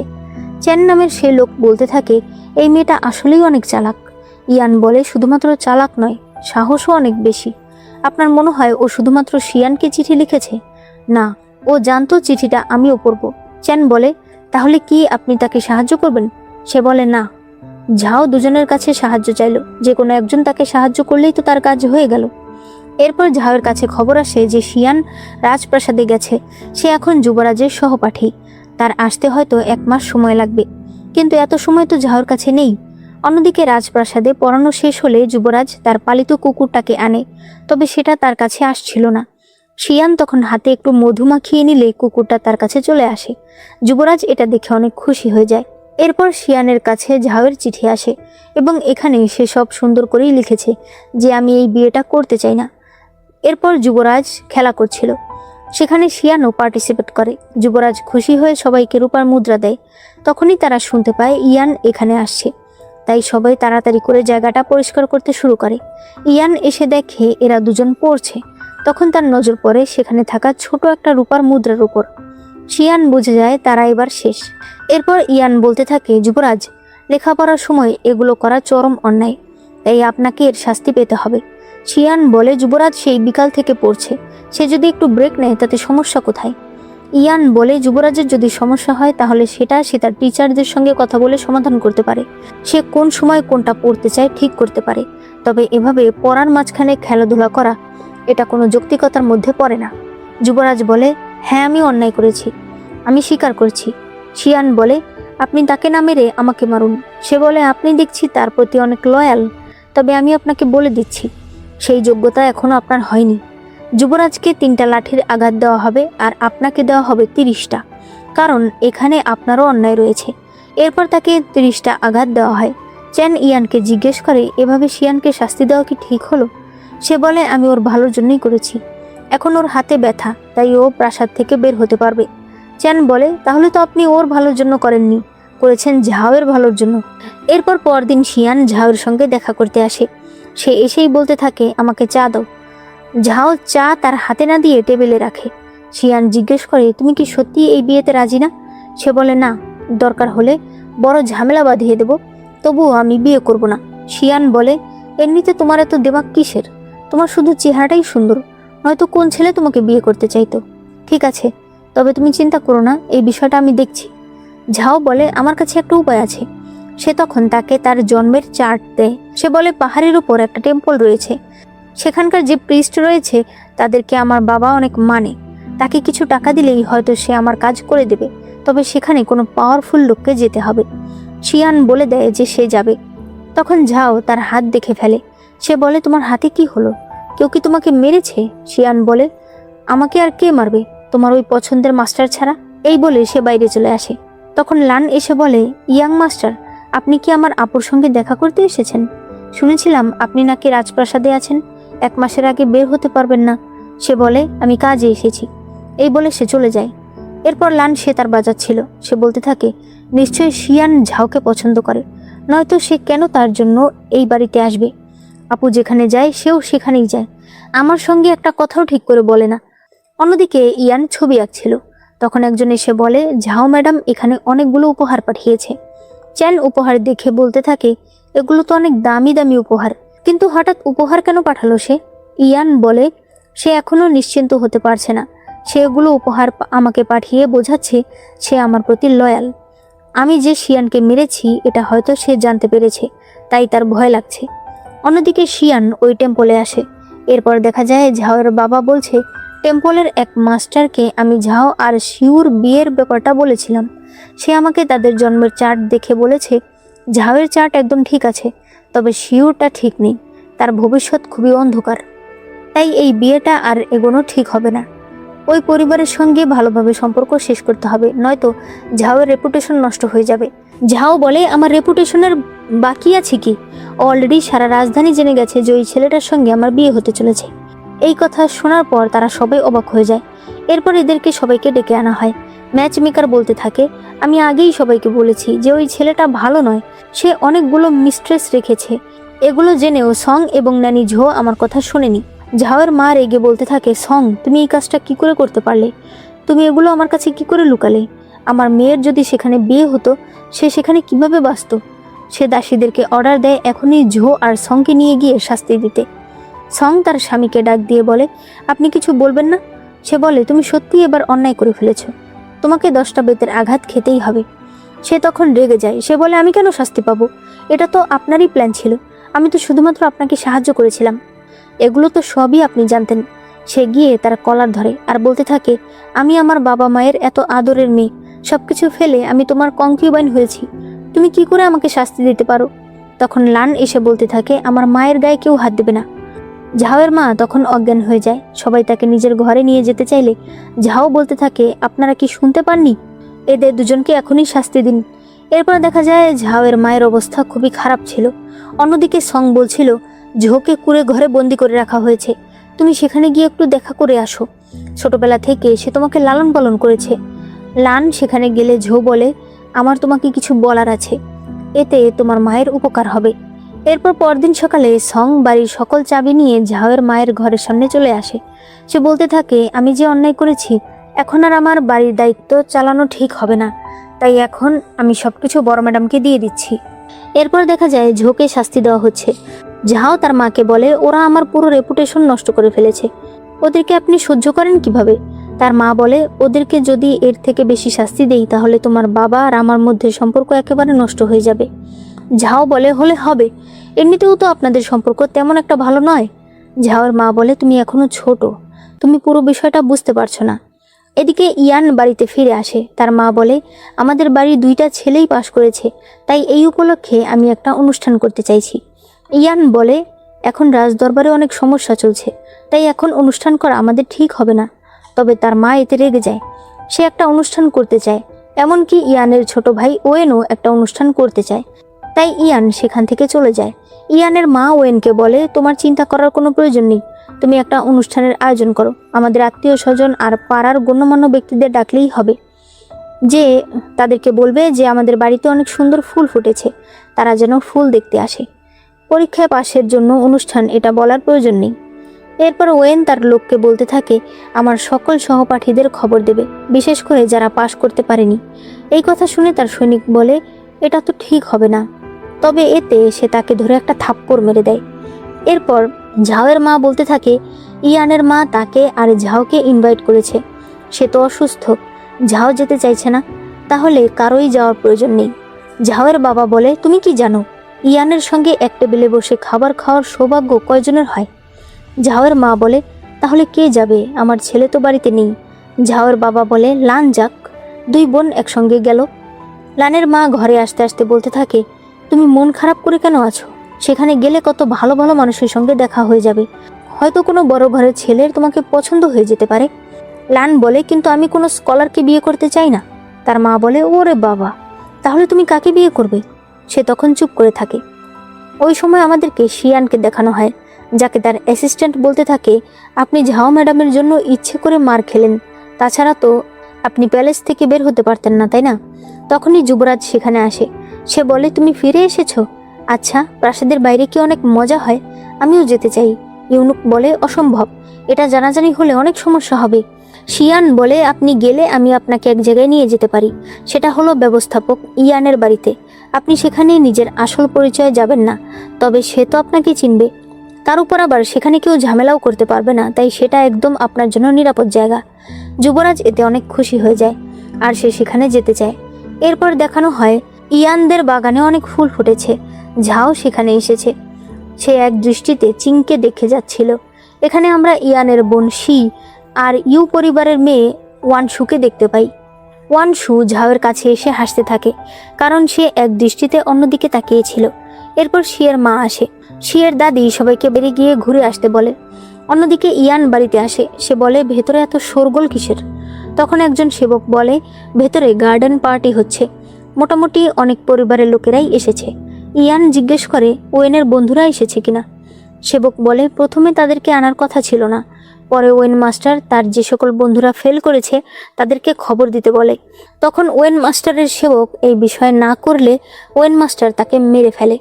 সে তাকে একেবারে প্রাণেই মেরে ফেলেছে, তাই বড় ম্যাডাম তার সকল বন্ধুদেরকেই এখানে আসার নিমন্ত্রণ দেয়নি। এটা শুনে ইয়ানের মাথা একেবারে খারাপ হয়ে যায়। সে মনে করে ছোটবেলায় ওয়েন তার আরও এক ভাইকে মেরেছে, বর্তমানে সে ওয়েনকে ধরে নিয়ে আসে। সে বলে, তুমি তোমার সেবককে মেরে ফেলেছ? ছোটবেলায় তুমি আমাদের ভাইকেও মেরে ফেলেছিলে। প্রথমে ওয়েন বলে যে সে মারেনি।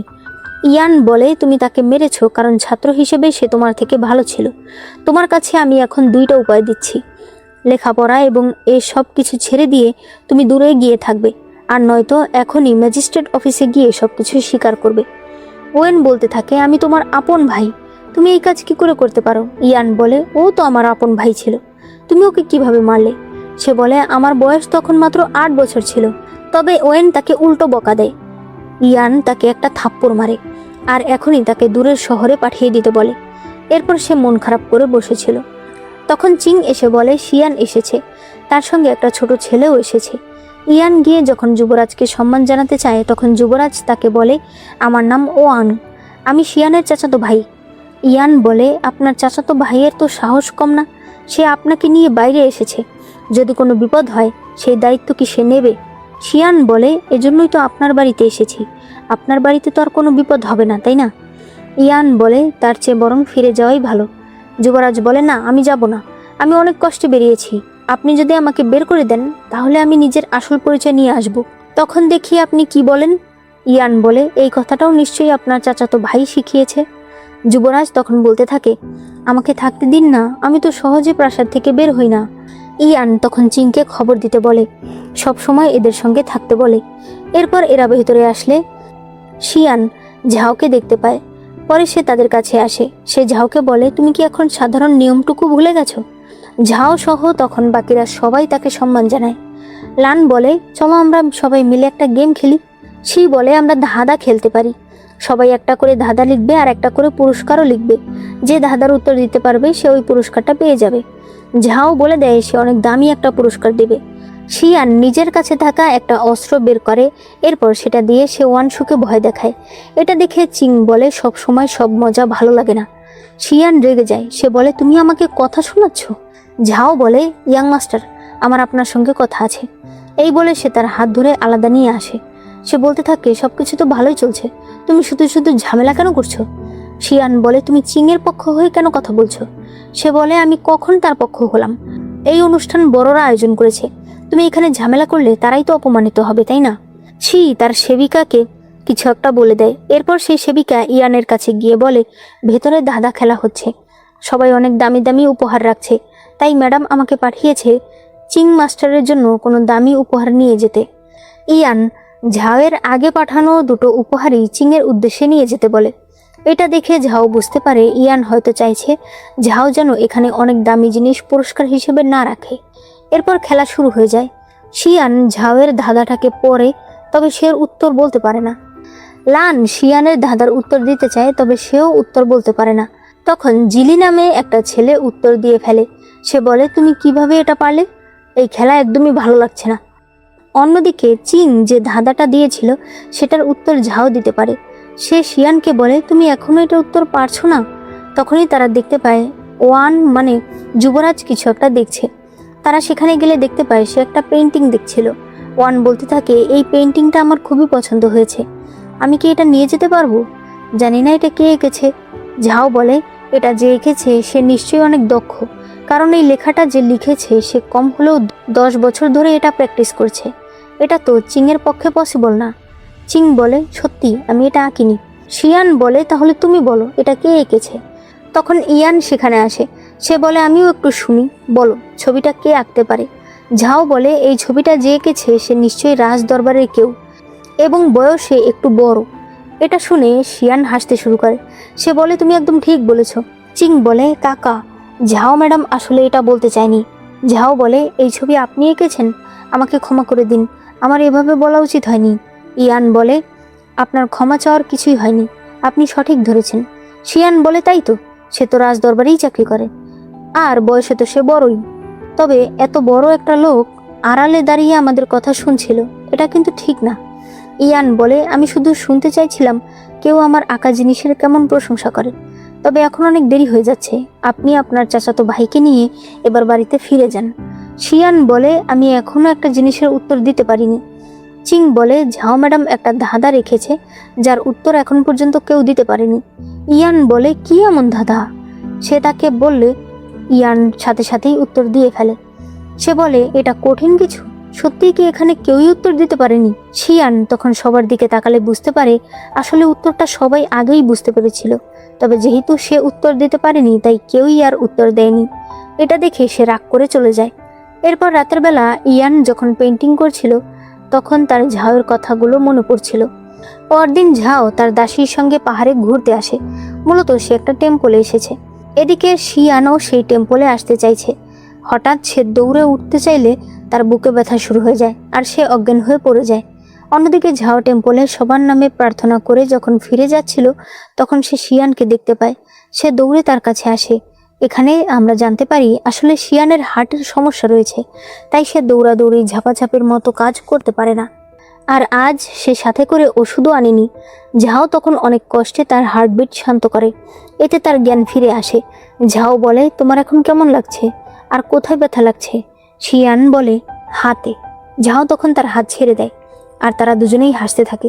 এরপর ঝাও বলে, এখন থেকে তুমি সবসময় সাথে ওষুধ রাখবে। এরপর তারা চলে যায়।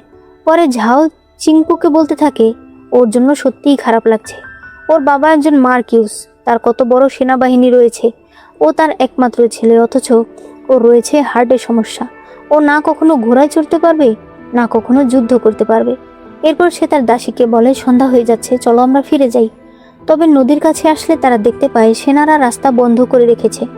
এখন তারা কিভাবে ফিরে যাবে? চিংপু বলে, আমি দেখেছিলাম পাহাড়ের ওই দিকে আরেকটা রাস্তা রয়েছে, আমি গিয়ে সেটা ভালো করে দেখে আসি, পরে এসে আপনাকে নিয়ে যাব। এই বলে চিংপু চলে যায়। অনেকক্ষণ কেটে যায়। সে না আসায় ঝাও তাকে খুঁজতে আসে। তখন সে বনের ভেতর ইয়ানকে দেখতে পায়, যে যুবরাজের পালকি নিয়ে আসছিল। ঝাও তাকে দেখে লুকিয়ে পড়ে। তখন সে দেখতে পায় তার পাশেই একজন কালো পোশাক পরা লোক রয়েছে, যে মুহূর্তের মাঝে তার গলা চেপে ধরে। সেও তার হাতে কামড় দিয়ে দৌড়ে পালিয়ে আসার চেষ্টা করে। তবে সেই লোক আবারও তার হাত ধরে ফেললে ইয়ান তাকে একটা তীর ছুঁড়ে মারে। এরপর ঝাও দেখতে পায় সেখানে অনেক লোক চলে এসেছে। ঝাও দৌড়ে সামনে চলে আসে আর ইয়ান তাদের সঙ্গে ফাইট করতে শুরু করে। এক লোক পালকিতে আঘাত করতে চায়, তবে দেখা যায় পালকির ভেতরে যুবরাজ নেই, সেখানে রয়েছে অন্য একজন। সবাইকে শেষ করে দিয়ে ইয়ান ঝাওয়ের দিকে হাত বাড়িয়ে দেয়। অন্যদিকে চিংপু বাড়িতে গিয়ে বলতে থাকে, আমি ফিরে গিয়ে দেখি ম্যাডাম নেই, আমার ভীষণ ভয় লাগছে, সন্ধ্যা হয়ে গেছে, আমার সাথে কিছু লোক দিন। ঝাওয়ের মা বলে, তোমার যতজন লাগবে তুমি নিয়ে যাও, ভয় পেও না। অন্যদিকে ইয়ান একজন লোককে ধরে এনেছিল, তাকে এখন টর্চার করা হচ্ছিল। এই শব্দ ঝাও শুনতে পেয়ে সে অনেক ভয় পাচ্ছিল। তখন ইয়ান ভেতরে আসে। ঝাও বলতে থাকে, আমি আজ যা দেখেছি তা আমার দেখা ঠিক হয়নি, আপনি মনে করবেন আমি কিছুই দেখিনি, আমি কোনোদিন কাউকে কিছুই বলবো না। ইয়ান বলে, আজকের বিষয়টা অনেক বড় ব্যাপার, এটা যদি বাইরে যায় তাহলে অনেক বড় বিপদ চলে আসবে। সে টেবিলের উপর একটা ওষুধ রাখে। ঝাও বলে, আপনি আমাকে মারবেন না, আমি কাউকে এই বিষয়ে বলবো না, আমার সঙ্গে আমার দাসীও ছিল, সে আমাকে না পেয়ে নিশ্চয়ই অনেক লোক নিয়ে আসবে আমাকে খুঁজতে, তারা আমার বডি পেলে নিশ্চয়ই এটা খুঁজে বের করবে যে কে আমাকে মেরেছে। তখন দেখা যায় বাইরে কেউ তাদের কথা শুনছে। ইয়ান ঝাউকে ওষুধ খেতে বলে বাইরে চলে আসে। সেই লোক বলতে থাকে, এগুলো করার কি দরকার ছিল? ইয়ান বলে, ও যাতে সত্যিটা কাউকে না বলে তাই আমার এগুলো করতেই হবে। এরপর তারা দেখতে পায় তারা যে লোকটাকে ধরে এনেছিল সে একটা কনফেশন লেটার লিখেছে, যেখানে সে বলেছে সে শাও নামে একজন লোকের হয়ে কাজ করে, যে আগে রাজকুমার রুইলিয়ানের হয়ে কাজ করত। রাজকুমার রুইলিয়ান হলো বর্তমান মহারাজের ভাই। এরপর ইয়ান ঝাওয়ের কাছে ফিরে আসে। সে বলে, আর নাটক করার প্রয়োজন নেই। ঝাও বলে, এখন বাইরে সব ঠিক আছে? তখন সে মনে করে একটু আগে ইয়ান তাকে চুপ করে থাকতে বলেছিল। বর্তমানে ঝাও ইয়ানের দিকে তাকিয়ে থাকলে সে জিজ্ঞেস করে, কি দেখছো? ঝাও বলে, কেমন যেন মনে হচ্ছে আপনি অনেকটা বদলে গেছেন। আমার এক বন্ধু ছিল, ছোটবেলায় আমি তার সঙ্গে খেলা করতাম। হঠাৎ 1 মাসের জন্য সে অন্য কোথাও চলে যায়। যখন সে ফিরে আসে তখন আমি বুঝতে পারি সে অনেকটা বদলে গেছে। পরে আমি জানতে পারি ওই 1 মাসে তার বাবা মারা গেছে। আমি বলিনি যে আপনি আমার বন্ধুর মতোই। ইয়ান বলে, তুমি কি বলতে চাইছো? আমি বুঝতে পেরেছি। সে মনে করে কয়দিন আগে সেও তার বন্ধুকে হারিয়েছে। এরপর ঝাও বলে, আমার এখানে ভালো লাগে না, আমার ইচ্ছে করে আবারও তংজো শহরে চলে যেতে। ইয়ান বলে, কেন? সে বলে, কারণ এখানে কিছুই নেই। তংজো শহরে মেলা আছে, কত ফেস্টিভ্যাল হয়। ইয়ান বলে, এখানেও হয়। সে বলে, এখানে অনেক নিয়ম কানুন, তংজো শহরে এত নিয়ম নেই। তাছাড়া আমাদের সেখানে আয়রন ফায়ার ওয়ার্কস হয়, যেটা এখানে হয় না। ইয়ান বলে, তোমার আয়রন ফায়ার ওয়ার্কস পছন্দ? সে বলে, হ্যাঁ, তবে এখানে তো হয় না। এরপর দেখা যায় ঝাও বাড়ি যাওয়ার জন্য যখন গাড়িতে উঠছিল তখন চিংপু এসে তাকে জড়িয়ে ধরে। সে বলে, আমি আপনাকে কত জায়গায় খুঁজেছি। পরে তারা বাড়িতে ফিরে আসলে ঝাও বলে, আমি বনের মাঝে হারিয়ে গিয়েছিলাম, এক নোবেল পরিবার আমাকে পৌঁছে দিয়ে গেছে। তার বাবা বলে, নোবেল পরিবার তোমার প্রতি এত ভালো কেন হলো? সে বলে, আমি কি করে বলবো। এরপর সে চলে যায়। তার বাবা তার মাকে বলে, দেখেছো তোমার মেয়ের ব্যবহার। এরপর ঝাও তার দাসীকে বলে, আমার মনে পড়েছে আমি আরও একদিন ইয়ানকে এইভাবেই ফাইট করতে দেখেছি। চিংপু বলে, তাহলে কি সে আপনার প্রতি রেগে আছে? ঝাও বলে, মনে হয় না, কারণ সে তার একটা কাজ আমাকে করতে বলেছে। তখন দেখানো হয় ইয়ান বলেছে, ফ্যাংমিন নামে আমার এক বন্ধু ছিল, তার পরিবার এখন অনেক বিপদের মধ্যে দিয়ে যাচ্ছে। আমি তো আর তার পরিবারের কাছে যেতে পারছি না, তবে তুমি তার কাছে গিয়ে তাকে সাহায্য করতে পারো। ঝাও তার দাসীকে বলে দেয় তার জন্য কিছু পুতুল আর জিনিসপত্রের ব্যবস্থা করতে। পরদিন ঝাও যখন যাচ্ছিল তখন তার সেবক এসে বলে, আপনি যাদের খোঁজ করতে বলেছিলেন আমি তাদের বাড়িতে গিয়ে দেখি তার ভাসুর আর দেওর তাদের বাড়ি দখল করে নিচ্ছে। আমি আপাতত তাদের দুজনকে একটা প্যাভিলিয়নে নিয়ে রেখেছি। এরপর ঝাও সেই প্যাভিলিয়নেই তাদের সঙ্গে দেখা করতে আসে। মহিলা বলে, আমি তো আপনাকে চিনি না, তাহলে আপনি আমার সঙ্গে কেন দেখা করতে চাইলেন? ঝাও বলে, আপনার স্বামী একবার আমাদেরকে সাহায্য করেছিল, সেটার প্রতিদান দেওয়ার জন্যই আমি আপনাকে খুঁজে বের করেছি। সে ছোট মেয়েটাকে পুতুল উপহার দেয়। এরপর মহিলা বলতে থাকে, আপনাকে অনেক ধন্যবাদ আমাকে সাহায্য করার জন্য। আমার স্বামী এমনই, সে সবাইকে সাহায্য করেছে, শুধুমাত্র আমাদেরকে এভাবে ফেলে গেছে। তখন তার মেয়ে এসে বলে, মা, বাবা কোনো খারাপ মানুষ ছিল না, বাবা অনেক ভালো। বাবা আমাকে বলেছিল বাবা চলে যাওয়ার পর আমি যেন ভালো হয়ে থাকি। ঝাও এতে অবাক হয়ে যায়। বাচ্চাটা বলে, বাবা যেদিন রাজপ্রাসাদে যায় সেদিন সকালেই আমাকে এই কথাগুলো বলেছে। ঝাও বুঝতে পারে তার মানে সে হয়তো নিজে থেকেই জীবন দিয়েছে। এদিকে ইয়ানের কাছে খবর আসে যে ঝাও তার কাজ করে দিয়েছে এবং আগামীকাল সে তার সঙ্গে দেখা করতে চায়।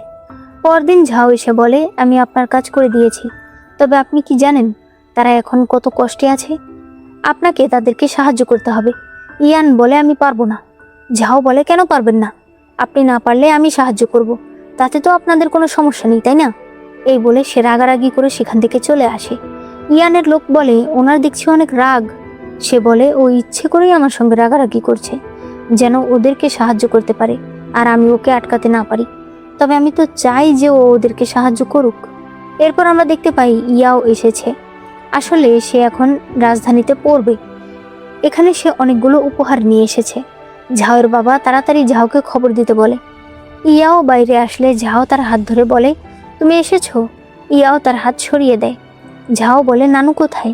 সে বলে, নানু ভালো আছে, কিছুদিন পর সেও চলে আসবে। ঝাও তাকে তার রুমে নিয়ে যেতে চাইলে ইয়াও তার হাত সরিয়ে দেয়। ঝাও বলে, তুমি এসব কি করছো? সে বলে, তুমি এখন বড় হয়ে গেছো। সে বলে, বড় হয়ে গেছি বলে কি হয়েছে? এখন তুমি নেই আর আমি নেই নাকি? সে বলে, আমি তোমার ভালোর জন্যই করছি। এই বলে সে চলে যায়। চিংপু বলে, উনি কিন্তু ঠিক কথা বলেছে। ঝাও বলে, আরে কিসের? ও মনে করে দাদি সত্যিই হয়তো আমাকে ওর সঙ্গে বিয়ে দিয়ে দেবে। কে চায় ওকে বিয়ে করতে? এই বলে সেও চলে যায়। এরপর সবাই একসঙ্গে খাবার খেতে বসে। এখানে ঝাওয়ের বাবা বলে, তুমি হঠাৎ করে রাজধানীর একাডেমিতে কিভাবে চান্স পেলে? সে বলে, আসলে চীন আমার নামে সুপারিশ করেছে। এই কথা শুনে ঝাওয়ের চেহারা ঝলমল করে ওঠে। ইয়াও বলে, আগামীকাল একাডেমিতে যাওয়ার পর আমি তাকে একটা উপহার দেব। ঝাও বলে, আমিও তোমার সঙ্গে যাব, তুমি আমার ভাই, আমার তো যাওয়া উচিত। লানের মা লানকে একটা চিমটি কাটে। লান ঘরে এসে বলে, মা, শুধু শুধু তুমি আমাকে চিমটি কেন কাটলে? তার মা বলে, তুমি বুঝতে পারছো না, সে বলে আমি বুঝতে পারছি, তুমি চাও আমিও যেন তাদের সঙ্গে একাডেমিতে যাই, কিন্তু আমি যাব না। তার মা বলে কেন যাবে না?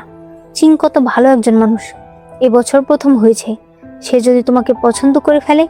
লান বলে তাকে আপু পছন্দ করে, আমি না। তার মা বলে এই কথা যাও তোমাকে বলেছে? সে বলে এটা আবার বলতে হয় নাকি, তার চেহারা দেখলেই বোঝা যায়। সং বলে কিন্তু সে তো চ্যান পরিবারের দত্তক নেওয়া ছেলে। যাই হোক, তোমারও একাডেমিতে যাওয়া উচিত, সেখানে আরও অনেক বড় ঘরের ছেলেরা রয়েছে, হতে পারে তাদের কারোর সঙ্গে তোমার ভাগ্য জুড়ে যেতে পারে। লান বলে আমি যাব না, কারণ আমার ভাগ্য সেখানে নেই। তখন সিন চলে আসে একেবারে শিয়ানের কাছে। ডাক্তার বলে এখন সে মোটামুটি সুস্থ, তবে এখন থেকে সবসময় তাকে ওষুধ সাথে রাখতে হবে। শিয়ানের মা বলতে থাকে আমি তোমার বাবার সঙ্গে কথা বলেছি, তোমাকে আর যুবরাজের সঙ্গে পড়তে যেতে হবে না। আমি শুনেছি ইয়ান নাকি খুবই কঠোর। শিয়ান বলে এগুলোর কোনো দরকার নেই, আমি সেখান থেকে আসব না। তার মা চলে গেলে শিয়ানের সেবক বলে ওই দিন ঝাও ম্যাডামের কারণেই আপনি সুস্থ হয়েছিলেন, আমাদের তাকে ধন্যবাদ জানানো উচিত। শিয়ান বলে অবশ্যই, তুমি একটা উপহারের ব্যবস্থা করো, আমি নিজে গিয়ে তাকে দিয়ে আসব। পরদিন সে ঝাওদের বাড়িতে গেলে লান তার কাছে আসে। সে বলে ঝাওকে ডাকো, আমার ওর সঙ্গে কথা আছে। লান বলে কিন্তু সে তো আজ একাডেমিতে গেছে, তার মামাতো ভাই এসেছে, তাকে নিয়ে গেছে। সে বলে মামাতো ভাইকে নিয়ে যাওয়ার কি আছে? লান বলে তা তো আমি জানি না, হয়তো মানুষের সঙ্গে পরিচিত হতে গেছে। সে রাগ করে বাইরে বেরিয়ে আসে। গাড়িতে তার সেবক জিজ্ঞেস করে আমরা কি তাহলে ম্যাডামের কাছে যাব? সে বলে কোনো দরকার নেই। তবে এরপর আবার বলে তুমি তাকে একটা রেস্টুরেন্টে ইনভাইট করো, বলো যে আমি তার সঙ্গে দেখা করতে চাই। এদিকে আমাদেরকে একাডেমি দেখানো হয়। যাও বলতে থাকে কত সুন্দর পড়ার জায়গা, আমিও যদি এখানে পড়তে পারতাম অনেক ভালো হতো। চিং বলে সত্যি, রাজ্যে অনেক মেয়েরা রয়েছে যারা অনেক বুদ্ধিমতী, তারা আমাদের মতো উচ্চ পদে লেখাপড়া করতে চায়, তবে তাদের জন্য এখনো লেখাপড়ার তেমন ব্যবস্থা করা হয়নি। যাও বলে এখানে গুরুত্বপূর্ণ কিছু পড়লে আমাকে শেখাবেন। ইয়াও বলে আমিও তো এখানে আছি, আমি শেখালেই তো হয়। সে বলে তুমি তুমি আবার আমার ভালো চাও নাকি? তংজু শহরে আমি একটা দোকান খুলেছিলাম, দোকানটা কত সুন্দর চলছিল, তবে তুমি কি করলে? দোকানটাকে নিয়ে গেলে। ইয়াও বলে কসমেটিক বিক্রি করার জন্য এত বড় দোকানের কি দরকার? যাও বলে আমি এত কিছু বুঝি না, তুমি আমার ভালো চাও না সেটা আমি ভালো করেই জানি। এরপর বাকিরা সবাই ভেতরের দিকটা দেখতে যায়। ঝাও বাইরে দাঁড়িয়ে একটা কবিতা দেখছিল যেটা লিখেছে চিং। তখনই পেছনে চিং চলে আসে। এরা দুজন তখন একসঙ্গে অনেক গল্প করে, একসঙ্গে তারা একটা কবিতা লিখতে শুরু করে। তখন ইয়াও এসে পড়ে, সে চিংকে নিয়ে আলাদা চলে যায়। এরপর বাড়িতে এসে ঝাও ওই কাগজটাই দেখছিল। সে চিংপুকে জিজ্ঞেস করে বলতো চিন ছেলেটা কেমন? আমি যেটা বুঝতে পারছি, বিয়ে একটা মানুষের সারা জীবনের সিদ্ধান্ত।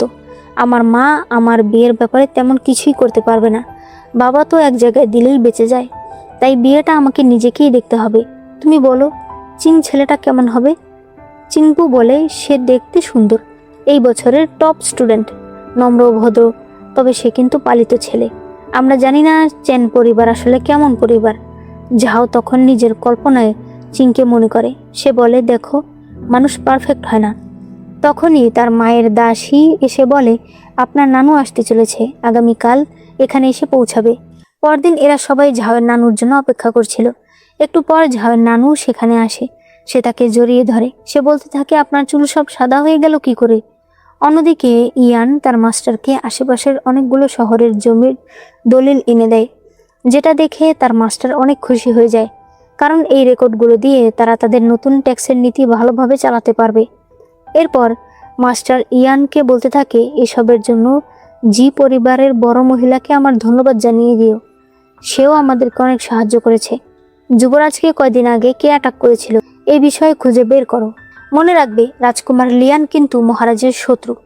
এরপর আমরা রাজকুমার লিয়ানকে দেখি যে যুবরাজকে বলছিল এই পশুটাকে আপনি কেন রেখেছেন, এটাকে এখনই মেরে ফেলুন। যুবরাজ বলে ও তো আর আপনার কোনো ক্ষতি করেনি, তাহলে আপনার কি সমস্যা? রাজকুমার লিয়ান বলে ও আমাকে কামড় দেবে, আপনি সেই অপেক্ষা করছেন? ইউনুক কিছু বলতে চাইলে সে ইউনুককে মারে। সে তাকে আরও বলতে যাবে, তখনই শিয়ান সেখানে আসে। রাজকুমার লিয়ান তাকে দেখে বলে কি একটা দুর্ভাগ্য, মার্কিউসের ছেলে যুদ্ধে যেতে পারে না। শিয়ান বলে আপনারও তো দুর্ভাগ্য, আপনার ছেলেকে জঙ্গলের ভেতর কেউ মেরে ফেলেছে আর আপনি কিছুই করতে পারেননি। এই কুকুরটা সব সময় ভেতরেই থাকে, আজ আপনি হঠাৎ করে তাকে কেন মেরে ফেলতে চাইছেন?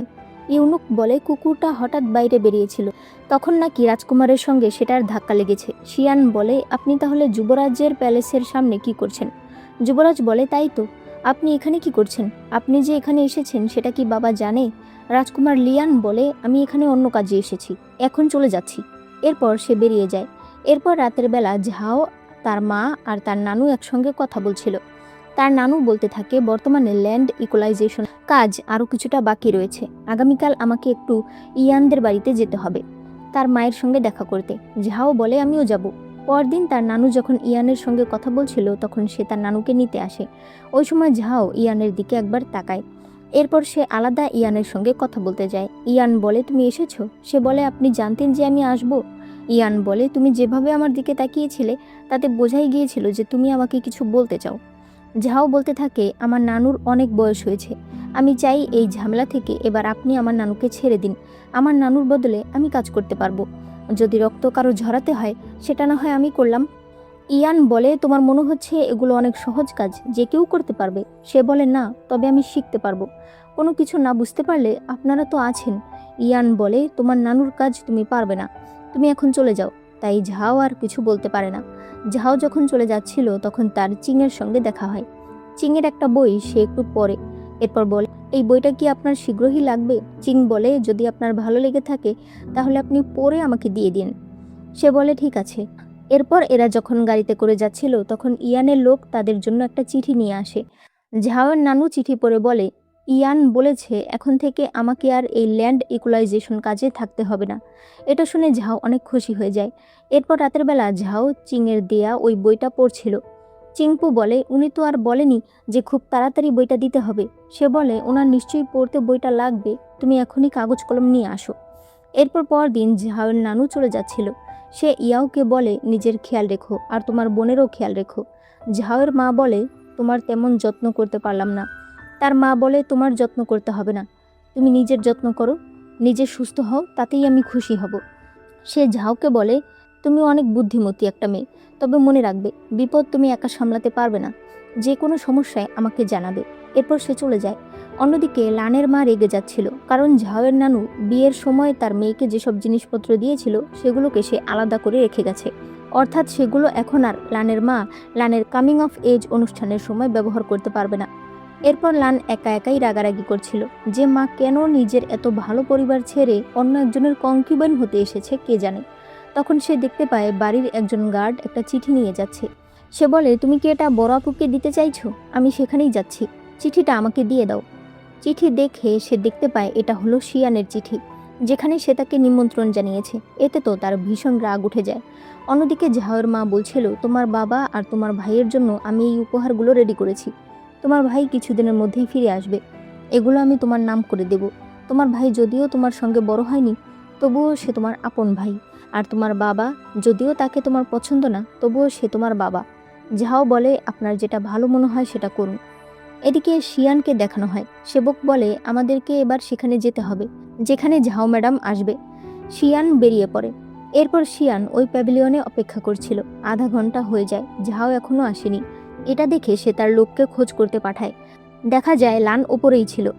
এদিকে ঝাও এসেছে একাডেমিতে চিংয়ের সঙ্গে দেখা করতে। অন্যদিকে শিয়ানের লোক এসে বলে ঝাও ম্যাডাম একাডেমিতে গেছে। এই কথা শুনে শিয়ান প্রচণ্ড রেগে যায়। অন্যদিকে একাডেমির ভেতরে একজন গার্ড চিংকে বলে ঝাও নামের একটা মেয়ে আপনার সঙ্গে দেখা করতে এসেছে। ইয়াও বলে আপনি কি শিওর যে সে চিংকে ডেকেছে, আমাকে নয়? সে বলে হ্যাঁ, নাম তো চিংয়েরই বলল। চিং বলে কয়দিন আগে সে আমার কাছ থেকে একটা বই ধার নিয়েছিল, হতে পারে সেটা ফেরত দিতে এসেছে, তাই তুমি গিয়ে নিয়ে আসো। ইয়াও বলে না, আমি যাব না, আমাকে দেখলে আবার ও রেগে যাবে। তখন তারা অন্য একটা ছেলেকে পাঠায়। ছেলেটা এসে বলে ম্যাডাম চিং মাস্টারের সঙ্গে কথা বলছে, তাই আমাকে বই নিতে পাঠিয়েছে। এই কথা শুনে ঝাও বইয়ের ভেতর থেকে তার লেখা কিছু নোট রেখে দেয়। এরপর সে বইটা তাকে দিয়ে দেয়। এই দৃশ্য শিয়ান দেখে ফেলে। সে বলে খুব সুন্দর প্রেম কাহিনী চলছে তো। সে কাছে এসে বলে আমি ভেবেছিলাম তুমি হয়তো ব্যস্ত, তবে তুমি এখানে এইসব করে বেড়াচ্ছ। এখানে ঝ্যাং নামের ছেলেটা বলে আপনি ভুল ভাবছেন, আমাদের মধ্যে কোনো কিছুই নেই। ঝাও বলে তুমি আমাকে ফলো করতে করতে এখানে এসেছো। সে বলে আমি তো এখানে এমনি হাঁটতে এসেছিলাম, তখন তোমাকে দেখলাম এখানকার পুরুষদের সঙ্গে এসব করে বেড়াচ্ছ, এই তোমার পছন্দ? ঝাও বলে, তুমি সুস্থ হয়ে গেছো বলে আবার এসেছো আমার সঙ্গে ঝগড়া করতে? সে বলে, ভুলে যেও না, আমি তোমার বিয়ে ভেঙেছিলাম। তুমি বলেছিলে তুমি ওই পরিবারে বিয়ে করতে চাও না। আমি ভেবেছিলাম তোমার স্ট্যান্ডার্ড মনে হয় অনেক উঁচু, এই তোমার পছন্দ, কি আছে ওর মধ্যে? ঝাও চলে যেতে চাইলে সে তার হাত ধরে। এরপর সে তার সাথের ছেলেটাকে বলে এই ঝ্যাং নামের ছেলেটার ভালো মতো খোঁজ নিতে। কি এমন আছে যে ঝাও তাকে পছন্দ করলো? ঝ্যাং ভয় পেয়ে বলতে থাকে, আমাদের মধ্যে কোনো কিছুই নেই ম্যাডাম, আপনি ওনাকে বুঝিয়ে বলুন। ঝাও বলে, শুধু শুধু ওনার ব্যাপারে তদন্ত কেন করবে? সে বলে, আমার যাকে ইচ্ছা আমি তাকে তদন্ত করব, তোমার কি তাতে? ঝাও বলে, তোমার সমস্যা থাকলে তুমি আমার সঙ্গে কথা বলো। এই ভাই কত কষ্টে পরীক্ষায় পাশ করেছে, কেউ যদি জানতে পারে তোমার সঙ্গে তার ঝামেলা হয়েছে, পরবর্তীতে সে কিভাবে পরীক্ষায় বসবে, কিভাবে কোনো ভালো চাকরি পাবে? শিয়ান বলে, তুমি ওর জন্য চিন্তা করছো? সে বলে, আচ্ছা, আমাদের মার্কিউসের বাড়িতে যদি তোমাকে চাকরি দেওয়া হয় তুমি কি সেটা করবে? ঝ্যাং বলে, আপনি কি সত্যি বলছেন? আমি করতে রাজি আছি। ঝাও বলে, আপনি এসব কি বলছেন? আপনি পরীক্ষা বাদ দেবেন? সে বলে, আমি এক পরীক্ষায় ভাগ্যক্রমে পাশ করেছি, পরবর্তী পরীক্ষায় পাশ করব কি না আমি জানি না। আমি অনেক গরিব ঘরের সন্তান, চাকরি না পেলে আমার সারা জীবনের পড়াই বৃথা হয়ে যাবে। তবে মার্কিউসের বাড়িতে চাকরি পাওয়া মানে সারা জীবন সেটেল হয়ে যাওয়া। শিয়ান বসে বলে, কিন্তু তোমার ভাগ্য খারাপ, আমি তো তোমার সঙ্গে শুধু মজা করেছি। ঝাও বলে, তুমি এসব কি বলছো? সে বলে, আমি তোমাকে ওর আসল চেহারাটা দেখালাম, দেখেছো ও কত লোভী, টাকার জন্য নিজের স্বপ্নের পরীক্ষা ছেড়ে দিচ্ছে। এরকম লোক যদি সরকারি চাকরি পেয়েও যায়, লোভের কারণে তারা সব কিছু করতে রাজি আছে। আমি তো দেশকে বাঁচিয়ে দিলাম। ঝ্যাং তখন অসুস্থ হয়ে যায়। এই কথা গার্ড এসে ভেতরে সবাইকে জানায়। এরপর শিয়ান বলতে থাকে, ও এত দুর্বল সেটা আমি কি করে জানবো? এতে আমার কোনো দোষ নেই। ঝাও বলে, হ্যাঁ, তোমাকে দোষ দেওয়ার মতো সাহস কার হবে? তুমি তো মার্কিউসের ছেলে। তোমার একটা মজার কথা, একটা মানুষের সারা জীবনের স্বপ্ন, তুমি মানুষের দুঃখ কিভাবে বুঝবে? গিয়ে দেখো তোমার বয়সী ছেলেরা মাঠে ঘাটে খামারে কত কষ্ট করে জীবন চালাচ্ছে, কেউ যুদ্ধের ময়দানে প্রাণ দিচ্ছে। আর তুমি কি করছো? সারাদিন ওয়াইন খেয়ে পার্টি করে দিন কাটাচ্ছ। তুমি মানুষের কষ্ট কিভাবে বুঝবে? শিয়ান এই কথা সহ্য করতে পারে না। সে তার কাছে থাকা একটা চাবুক দিয়ে তাকে আঘাত করে ফেলে। ওই সময় ঝাওয়ের স্লিপের ভেতর থেকে ওই নোটগুলো পড়ে যায়। তখন বাকিরা সবাই দৌড়ে আসে। চিং বলতে থাকে, আপনি কি ভেবেছেন আপনি মার্কিউসের ছেলে বলে যা ইচ্ছা তাই করবেন? ঝাও বলে, ওকে চলে যেতে বলো, ও একটা পাগল, আমি ওর সঙ্গে কোনো কথা বলতে চাই না। এরা তার আঘাতে ওষুধ লাগানোর জন্য নিয়ে যায়। শিয়ান বাইরে চলে যায়। তখন চিং ওই নোটগুলো পেয়ে যায়। বাইরে এসে শিয়ান নিজের উপরেই রাগ করছিল। এরপর আমরা ঝাওয়ের ছোট ভাই রংকে দেখতে পাই, যে হিসাব করছিল তাকে ঠিক কত টাকার উপহার কিনতে হবে। ঝাও বাড়িতে এসে চিংপুকে বলে আজকের কথা কাউকে না বলতে। তখন দাসী বলে রং ফিরে এসেছে। এদিকে রঙের মা তাকে দেখে বলছিল, তুমি এত শুকিয়ে গেছো কিভাবে? তখনই তার দুই বোন সেখানে আসে। ঝাও বলে, তোমার তো আরও 1 মাস পরে আসার কথা ছিল। রং বলে, আমি তো লান আপুকে চিঠি লিখেছিলাম, কেন সে কিছুই বলেনি? লান বলে, আমি ভেবেছি তুমি চিঠি মাকেও লিখেছ। সরি আপু, নইলে আমি তোমাকে বলতাম। এরপর রং দুই বোনকে উপহার দেয়। ঝাওকে সে একটা জেডের ব্রেসলেট দিয়েছে। লান নিজের উপহার দেখে বলে, তুমি এটা আমার জন্য বানিয়ে এনেছো? তার মা বলে, এটা তুমি নিজের হাতে বানিয়েছো? লান বলে, হ্যাঁ, আমি এমনি মজা করে বলেছিলাম যে আমার জন্য একটা বানিয়ে দিও। ও সত্যি আমার জন্য একটা বানিয়ে নিয়ে এসেছে। এটা তো যে কোনো স্বর্ণ কিংবা জেডের থেকে অনেক মূল্যবান। রং বলে, বড় আপু, আমি তোমার জন্য একটা বানাচ্ছি, সেটা আসলে কমপ্লিট হয়নি। এরপর ঝাও তাকে নিজের উপহার দেয়, যেটা দেখে রঙের একদমই পছন্দ হয় না। সে সেটা বারবার ঝাড়তে শুরু করে। ঝাও বলে, দামি কিছু না, তবে তোমার কাজে আসবে। এরপর সে রংকে দেওয়ার জন্য একটা পেন্টিং নিয়ে যাচ্ছিল। সে বলতে থাকে, রং আমার ওই উপহারে খুশি হয়নি, তাই আমি এটা ওকে দেব। তার ঘরের সামনে গেলে সে শুনতে পায় লান বলছে, তুমি কি সত্যিই আপুর জন্য আরেকটা বল তৈরি করছো? সে বলে, আরে আমি তো মিথ্যা বলেছি, তুমি কেন তার সামনে শো অফ করছিলে? লান বলে, আমি আবার কখন শো অফ করলাম? রং বলতে থাকে, আমার এমনিতেই মেজাজটা অনেক খারাপ, আমি এতগুলো টাকা খরচ করে ওর জন্য একটা ব্রেসলেট নিয়ে আসলাম, আর ও কিনা আমাকে শুধুমাত্র এগুলো দিল। এগুলো কি মোজা? এটা একটা জিনিস হলো? তবে আপু, তোমার কাছে কি এখন কিছু টাকা হবে? সে বলে, না, আমার কাছে কোনো টাকা নেই। এসব কথা শুনে এরা দুজন ঘরে চলে আসে। ঝাও বলে, আমি তো ভালো মনে ওকে উপহারটা দিতে চেয়েছিলাম, ও যেহেতু এরকম তাহলে আর এই উপহার ওকে দেওয়ার দরকার নেই। তখনই সে হাতে ব্যথা পেলে তার আজকের ঘটনা মনে পড়ে যায়। সে আজকে সকালে পরা জামাটা নিয়ে আসতে বলে। সে জামাটাকে ভালো করে চেক করে, তবে সেখানে কোনো কিছুই দেখতে পায় না। তার তখন ভীষণ রাগ হচ্ছিল। সে বলতে থাকে, কাগজগুলো আমি জামার ভেতরেই রেখেছিলাম, কে জানতো শিয়ান আমার সঙ্গে এরকম ব্যবহার করবে, এখন কাগজগুলোও হারিয়ে গেল। অন্যদিকে চিং সেই কাগজের লেখাগুলো পড়ছিল, যেখানে ঝাও তার জীবনের বিভিন্ন মজার ঘটনা লিখে রেখেছিল, যেগুলো পড়ে সে হাসছিল। অন্যদিকে শিয়ান বারবার ড্রিঙ্ক করছিল, তার বারবার ঝাওয়ের কথা মনে পড়ছিল। অনেক পরে দোকানদার বলে যে তারা এই রুমটা বন্ধ করে দেবে। তবে শিয়ান বলতে থাকে, তোমার সাহস কী করে হয়, আমি এখনো যাব না। তখনই ইয়ান চলে আসে। শিয়ান বলে, তুমি আমাকে এখান থেকে যেতে বলছো তাই না? তুমি কি মনে করো সারাদিন ড্রিঙ্ক করতে পার্টি করতে আমার ভালো লাগে? তোমার মনে হয় তুমি আমাকে চেনো? যাও, তুমি কিছুই জানো না। ইয়ান এতে অনেক অবাক হয়ে যায়। তখনই ইয়ানের মাস্টার সেখানে চলে আসে। শিয়ান ইয়ানের হাত ধরে বলতে থাকে, তোমার হাতের আঘাতের কি অবস্থা? আমি ইচ্ছে করে করিনি। ইয়ানের মাস্টার জিজ্ঞেস করে, এটা কে? তখন তারা বলে যে এটা হলো মার্কিউসের ছেলে। মাস্টার হুয়াই বলতে থাকে, এটাই হলো সেই ছেলে যে যুদ্ধে যেতে পারবে না। তাহলে তো মার্কিউসের টাইটেল এই পর্যন্তই শেষ। শিয়ান রেগে তাদের দিকে তলোয়ার ধরে। তখন ইয়ান তাড়াতাড়ি তাকে ধরে তার সেবককে দিয়ে তাকে বাড়ি পাঠিয়ে দেয়। এরপর সে তার মাস্টার এবং বাকিদের সঙ্গে একসঙ্গে একটা গুপ্ত কক্ষে বসে। এখানে মাস্টার শিয়ানের ব্যাপারে জিজ্ঞেস করলে ইয়ান বলে, আমার মনে হয় ওর আর যুবরাজের সহপাঠী হিসেবে থাকা উচিত না। এরপর পরদিন সকালে রং ঝাওকে বলতে থাকে, আমার বন্ধুর বোনের বিয়ে, তাই আমার কিছু টাকার দরকার। ঝাও বলে, কত? সে বলে, 200 রূপার মুদ্রা। সে বলে, এটা তো কম টাকা নয়, আমি জোগাড় করে পরে তোমাকে জানাবো। রং এরপর চলে আসে। তখন চিংপু বলে, ম্যাডাম, মাস্টার চিংয়ের সেবক খবর পাঠিয়েছে আগামী 17 তারিখ তার জন্মদিন। ওই দিন সে আপনার সঙ্গে কথা বলতে চায়। ঝাও বলে, সে সত্যি এটা বলেছে? তাহলে ওই দিন একাডেমিতে অন্য মানুষকে কেন পাঠালো? চিংপু বলে, হতে পারে সেখানে আপনার ভাইও পড়ে, তাই হয়তো সে পরিস্থিতি খারাপ করতে চায়নি। ঝাও বলে, তাহলে তাকে বলে দাও আমরা ইয়ং ব্রিজে দেখা করব। চিংপু যখন এই কথা বলছিল তখন লানের দাসী আড়াল থেকে এটা শুনে ফেলে। অন্যদিকে রং লানের কাছে আসে। সে বলতে থাকে, রাগে আমার শরীরটা জ্বলে যাচ্ছে। সে গিয়ে বিছানায় শুয়ে পড়ে। লান বলে, কি হয়েছে? আপু তোমাকে কিছু বলেছে? সে বলে, লজ্জার কথা তোমাকে আর কি বলবো। তখনই দাসী লানকে আলাদা নিয়ে গিয়ে ওই খবরটা বলে দেয় যে ঝাও চিংয়ের সঙ্গে আলাদা দেখা করতে যাচ্ছে। লান রংকে বলে, আমি একটা খবর জানতে পারলাম বড় অপুর ব্যাপারে। হতে পারে ভবিষ্যতে ওই লোক আমাদের দুলাভাই হয়ে যাবে। এই কথা শুনে রং এক্সাইটেড হয়ে যায়। অন্যদিকে চিং বলতে থাকে, ইয়ং ব্রিজে ভালোই হয়েছে। ওই নতুন ব্রিজ আমি এখনো দেখিনি। তার সেবক বলে, আমি শুনেছি ঝাও ম্যাডাম নাকি আপনার জন্য জন্মদিনের উপহার তৈরি করছে। সে বলে, তুমি বলে দিয়েছো যে ওই দিন আমার জন্মদিন? সেবক বলে, অবশ্যই। আপনি 17 তারিখে তার সঙ্গে দেখা করতে চাইছেন, অবশ্যই তার সঙ্গে একসঙ্গে জন্মদিন পালন করতে চাইছেন, তাই না? সে বলে, আমি 17 তারিখে তার সঙ্গে দেখা করতে চেয়েছি কারণ ওই দিন আমার একাডেমি বন্ধ। সেবক বলে, খারাপ কি? ওই ম্যাডাম দেখতে অনেক সুন্দর, ব্যবহারও কত ভালো। অন্যান্য নোবেল লেডিদের থেকে সে অনেক সৎ। আরেকটা কথা, আজ বড় ম্যাডাম আপনাকে বাড়িতে ডেকেছে।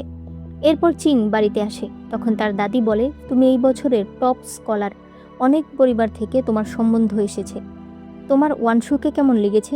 যদিও তার পরিবার আমাদের সমান নয়, তবে তারা পূর্বপুরুষ থেকেই সবাই শিক্ষিত। চিং জিজ্ঞেস করে, ইয়ান আঙ্কেল কি বলেছে? তার দাদি বলে, সেই তো এই সম্বন্ধের কথা বলেছে। সম্বন্ধটা খুবই ভালো, তবে তারপরও তোমাকে জিজ্ঞেস করে নেওয়া উচিত, কারণ বিয়েটা তো তোমার। অন্যদিকে শিয়ান দুপুরবেলা ঘুম থেকে উঠেছে। সে তার সেবককে ঝাওয়ার ব্যাপারে জিজ্ঞেস করে।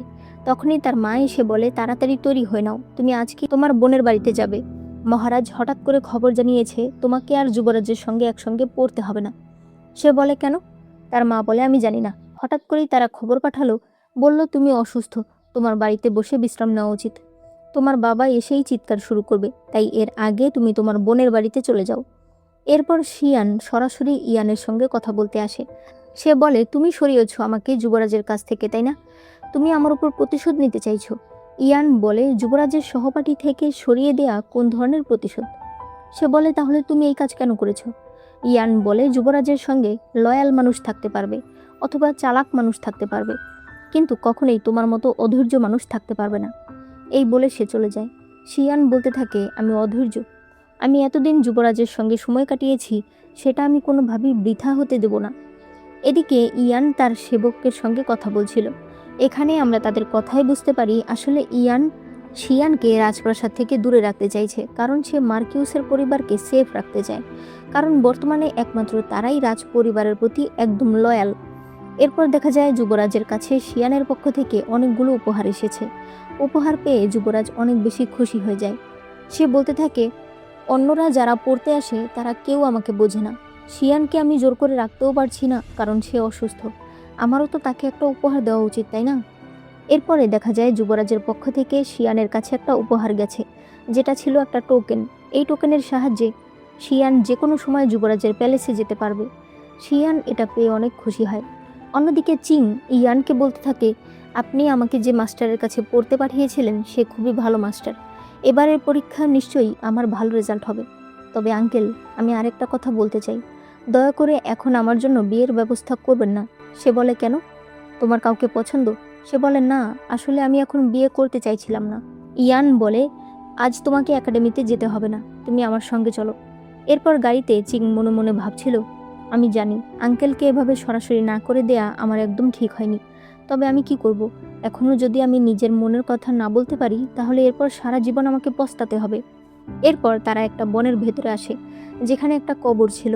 ইয়ান বলে, এটা তোমার জন্মদাতা পিতার কবর। চিং এতে ভীষণ অবাক হয়ে যায়। ইয়ান বলে, আমি জানি তুমি ভাবছো তোমার বাবার কবর এরকম একটা জায়গায় কেন দেওয়া হয়েছে, কারণ সে রাজ্যের বিদ্রোহী কাজ করেছে।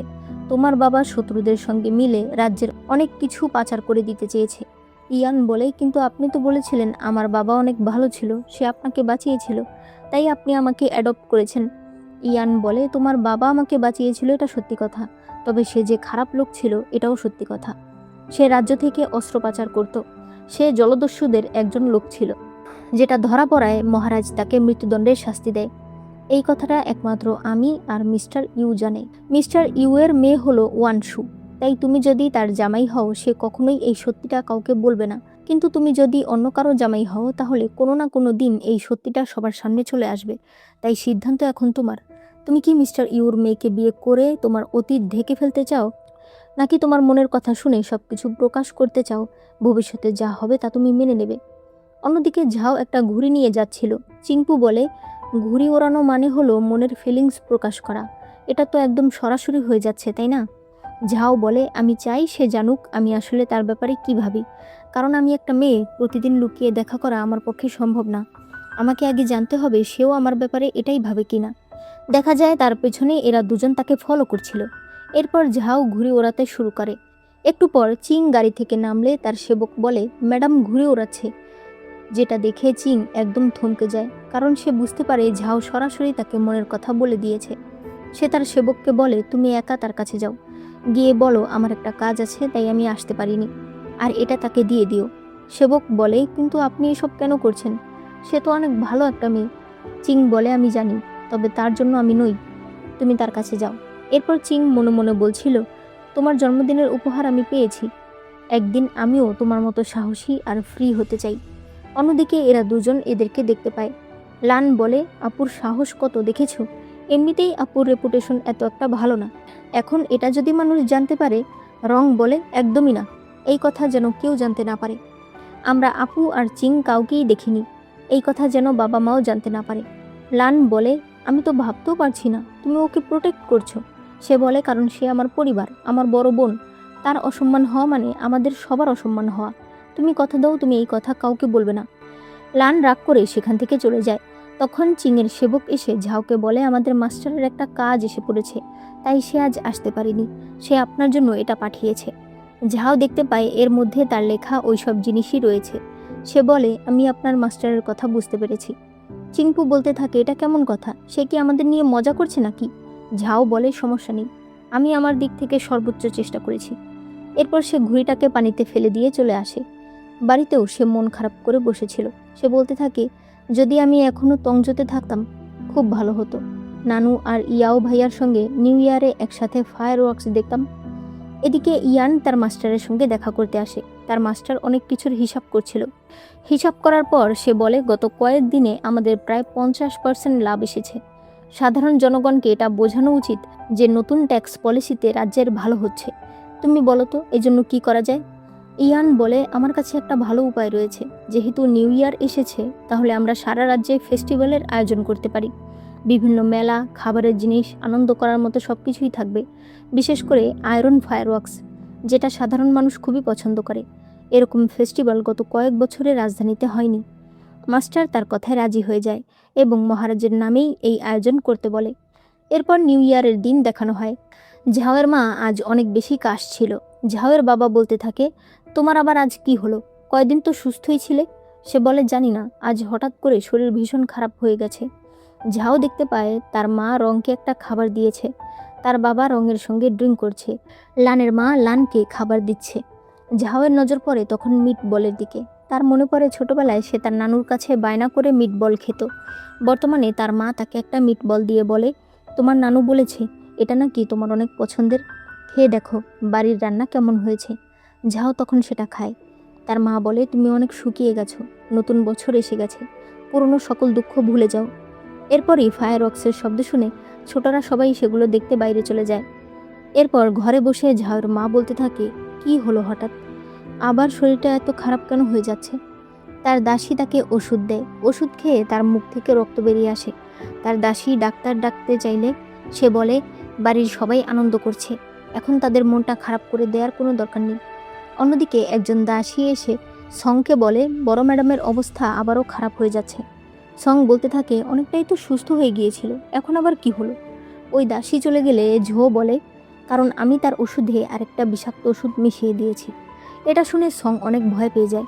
সে বলে, আপনি এটা কেন করেছেন? ঝাও বলে, আপনি দেখতে পাচ্ছেন না, সে যদি সুস্থ হয়ে যায় এই বাড়িতে আপনি থাকতেই পারবেন না। এটা আমি করেছি, কেউ জানতে পারলেও দোষ আমার হবে, আপনি নিশ্চিন্তে থাকুন। অন্যদিকে ফেস্টিভ্যাল দেখার জন্য ইয়ান বাইরে এসেছে। তখন মানুষজন তার সঙ্গে কথা বলতে চলে আসে। সে বুঝতে পারে অনেকেই তাকে চেনে, তাই সে একটা মুখোশ পরে নেয়। এদিকে এরা সবাই এত কিছু দেখে অনেক খুশি হচ্ছিল। ঝাও বলে, তারপরও আমাদের তঞ্জ ভালো, কারণ সেখানে আয়রন ফায়ারওয়ার্কস রয়েছে। অন্যদিকে রং সবার চোখ ফাঁকি দিয়ে একটা প্যাভিলিয়নে ঢুকে পড়ে। এদিকে শিয়ানও বাইরে এসেছে। তখনই সে সামনে ঝাওকে দেখতে পায়। ঝাও তাকে দেখেই নাক ছিটিয়ে চলে যায়। শিয়ানের সেবক বলে, মনে হচ্ছে ম্যাডাম এখনও আপনার উপর রেগে আছে। ঝাও দৌড়ে দৌড়ে অনেক দূরে চলে আসে যাতে শিয়ান তাকে দেখতে না পায়।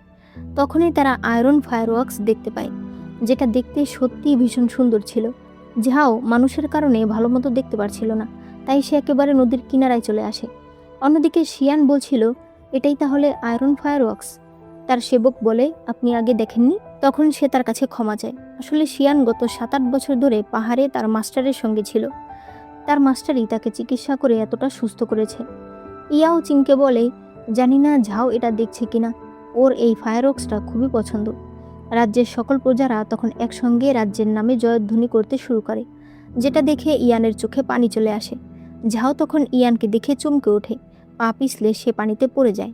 ইয়ান মুখোশটা পরে পানিতে ঝাঁপ দেয়। ঝাও তখন বুঝতে পারে আগেরবারও তাকে ইয়ানই বাঁচিয়েছে। ইয়ান তাকে তীরে নিয়ে আসে। এরপর নিজের একটা শুকনা শীতের জামা তাকে পরিয়ে দেয়। শিয়ান তাকে দেখে বুঝতে পারে যে এটা আসলে ইয়ান। জেলাসিতে সে মরে যাচ্ছিল। বাড়িতে আসার পর চিংপু বলে, তার মানে আপনি বলছেন আগেরবারও আপনাকে বাঁচিয়েছিল মাস্টার ইয়ান, চিং আপনাকে বাঁচায়নি? ঝাও বলে, এটা আমি আগেও বুঝতে পেরেছি যে চিং আমাকে বাঁচায়নি। চিংপু বলে, কিন্তু ইয়ান মাস্টার আপনাকে এই নিয়ে 3 বার বাঁচালো। সে বলে, তাই তো, এত বড় ঋণ আমি কিভাবে পরিশোধ করব? অন্যদিকে ইয়ান একটা ছবি আঁকছিল। হঠাৎ সে থেমে বলে, আমি ঝাউয়ের ছবি কেন আঁকছি? সে একেবারে অবাক হয়ে যায়। মুহূর্তেই সে তার সেবককে বলে, তুমি গিয়ে ঝাউকে ডেকে নিয়ে আসো। পরে সে বলে, থাক, লাগবে না। এরপর সে নিজে নিজেই হাসতে শুরু করে, কারণ সে বুঝতে পেরেছে আসলে সে ঝাউকে পছন্দ করে ফেলেছে। আর এখানেই এই ড্রামার প্রথম পার্টটি শেষ হয়ে যায়। এই ড্রামার প্রথম পার্ট তোমাদের কাছে কেমন লেগেছে সেটা অবশ্যই আমাকে কমেন্টে জানিয়ে দিও। ড্রামাটি আমি কন্টিনিউ করব কিনা সেটাও আমাকে জানিয়ে দিও। ভালো লাগলে অবশ্যই লাইক করো, আর চ্যানেলে নতুন এসে থাকলে চ্যানেলটাকে সাবস্ক্রাইব করে দিও।